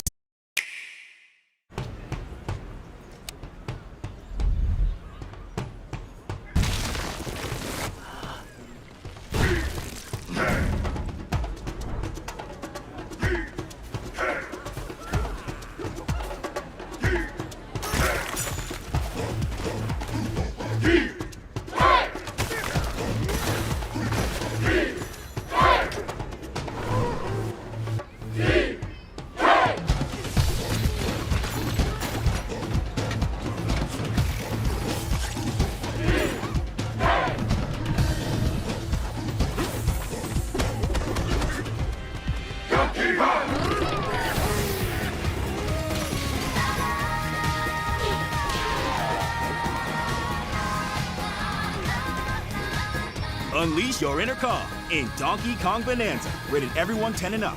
Only on Nintendo Switch 2. In the quiet moments before dawn, champions are made. Every fan, every athlete, every moment counts. It's not just a game. It's a passion that unites us, drives us, and makes us strive for greatness. Greatness is wherever fans connect and call home. We believe in the power of the community. We believe in turning passion into action. We bring fans closer and transform loyalty into unforgettable experiences. Join us. Make every moment matter. Fan Club. Get your fans in the game. In a pinch and need a meal fast, turn to your local Super One Foods. Super One is proud to offer convenient, delicious grab-and-go food options that are sure to satisfy even the picky eater in your family. Stop by your neighborhood Super One Foods, serving you lower prices and better choices. And back here at the deck, the try for two now for the Harbor Monsters, leading 62-32. 2 minutes remaining in the fourth quarter. And we'll have an update on the Wise Guys Woo game, which was a thriller. Williams in motion, far side. Javante rolls to the far side, throws, caught! Caught for the two-point conversion just across the goal line. Caught by Quintavious Workman. Workman on the two-pointer. 2 minutes remaining. And it's 64-32. And so with high confidence, tickets I'm sure will be announced by the Harbor Monster front office for the semifinals next Saturday night against an opponent still to be determined. If the Wise Guys win, they might be a third seed. Could knock the Lunkers down to the third seed. Could very well do that.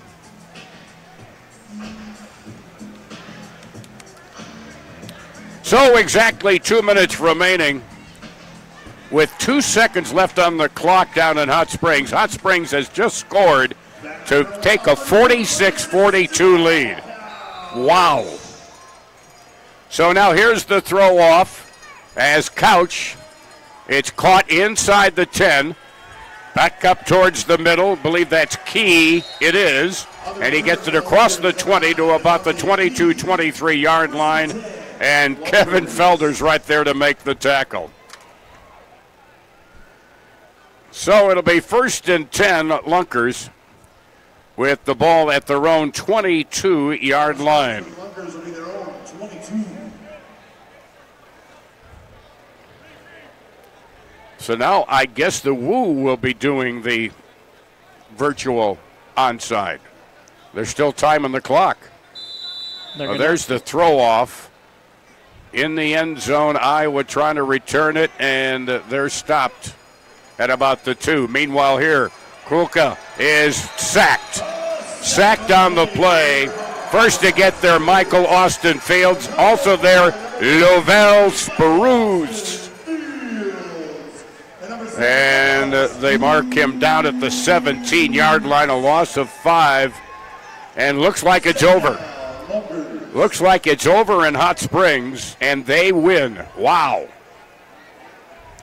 It'll be 2nd down and 15 for the Lunkers from their own 17-yard line. 1:19 remaining. Handoff goes to the amazing Brandon Mackey. He slants to the right side and is brought down at about the 16-yard line. Spruce there on the tackle, a loss of a yard for Mackey.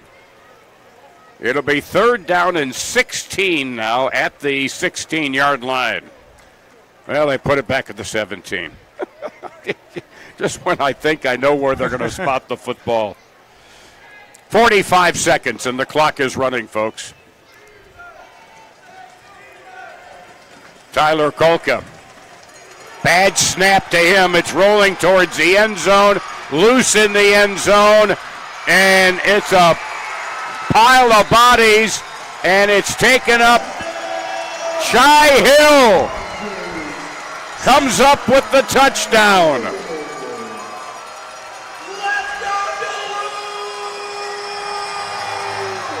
Well, why not Shai Hill? He set the tone right away to start off the game. He was trying to get on that football. Kolka bats it forward.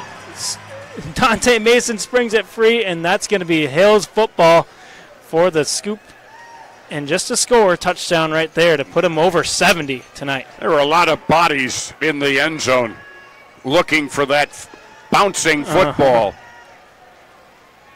The Harbor Monsters will go for 2. Harbor Monsters will go for 2. It's a 70-32 lead now. And the Harbor Monsters, and you may see, well, what good does it do? You're working on plays for the playoffs now. You're working on the 2-point conversion, which is the toughest thing, and the Harbor Monsters have not been that good at it this year. But that's what they're working on here. It's not trying to rub anything into the face of the Lunkers. Williams, in fact, 3 wide receivers far side, looking that direction and wide open in the corner. For the 2-point conversion is Quintavious Workman. He gets another 2-point conversion.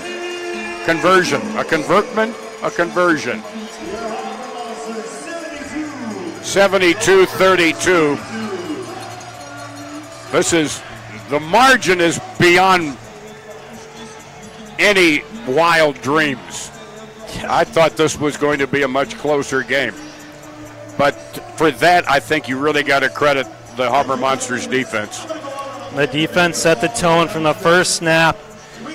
They had a turnover on downs on the opening drive for the Lunkers, and it's only rightfully so that the defense scores their second touchdown of the game. And as if there wasn't a knife in the coffin, they delivered a second one right there at the scoop and the score touchdown.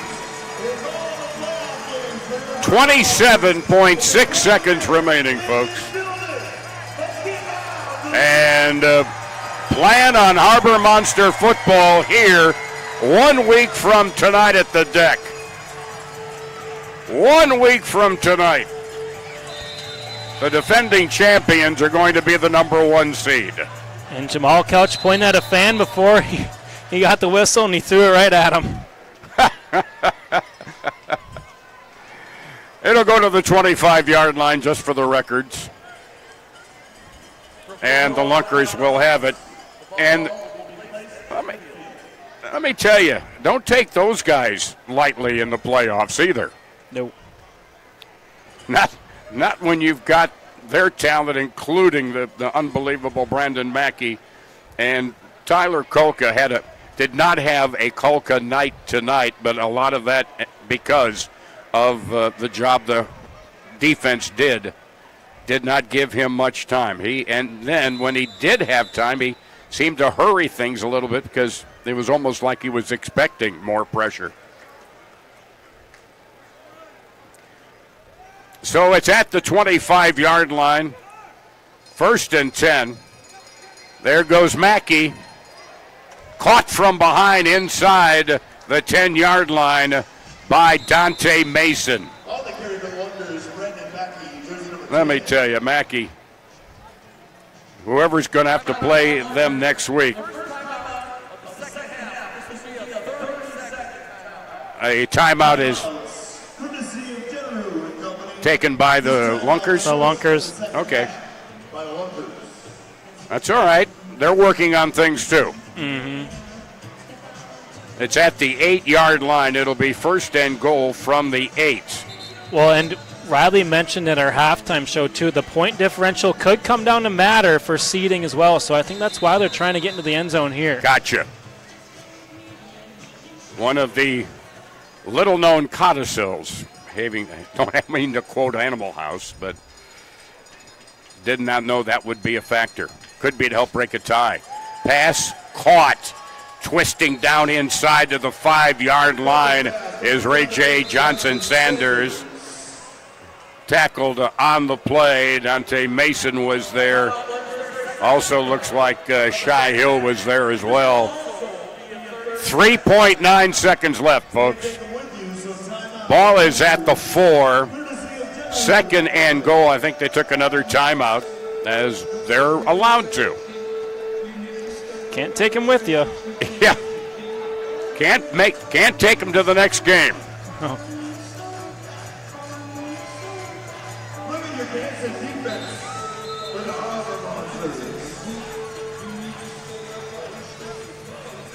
Yeah, no worries.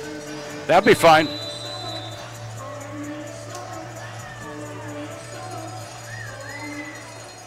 Oh. From the 4.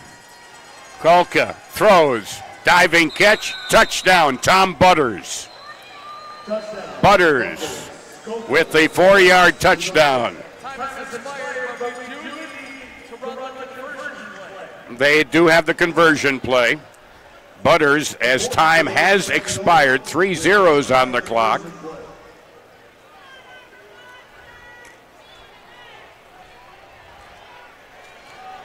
And they're going to go for the single point after.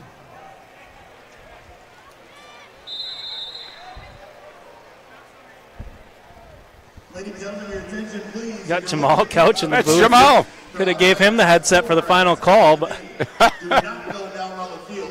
It will be in the deck lobby. Meet the players in the deck lobby, not on the field. Thank you. Oh, okay.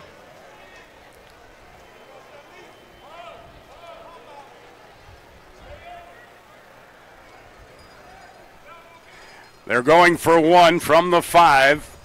Kolka throwing into the corner, knocked away, out of play by Baron Mallory, and this one is over. Final score, Harbor Monsters are the number 1 seed in the postseason in the Arena League with the win of 72-38. 72-38, the final score. And we'll be back with our post-game show after this 2-minute break on Harbor Monster Football.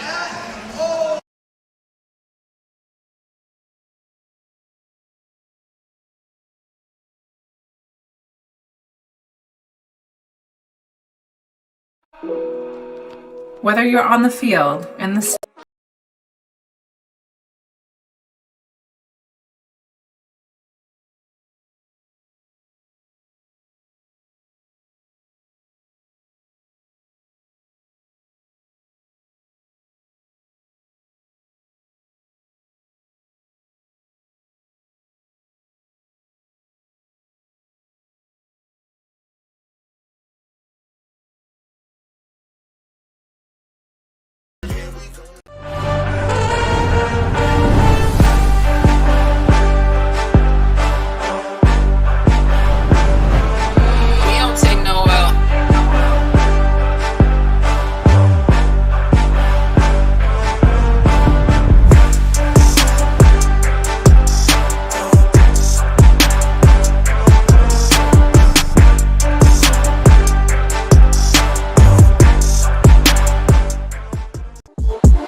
from Minnesota, Duluth takes the win over the Lunkers, and they secure the number 1 seed in the playoffs and the home playoff game next week. Riley Underwood along my partner, Tom Stocker.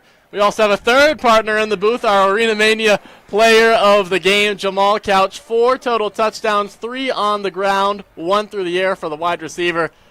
Thanks for joining us up here. Thank you for having me. So what made you guys so successful, and you specifically 4 scores in the win that led the team?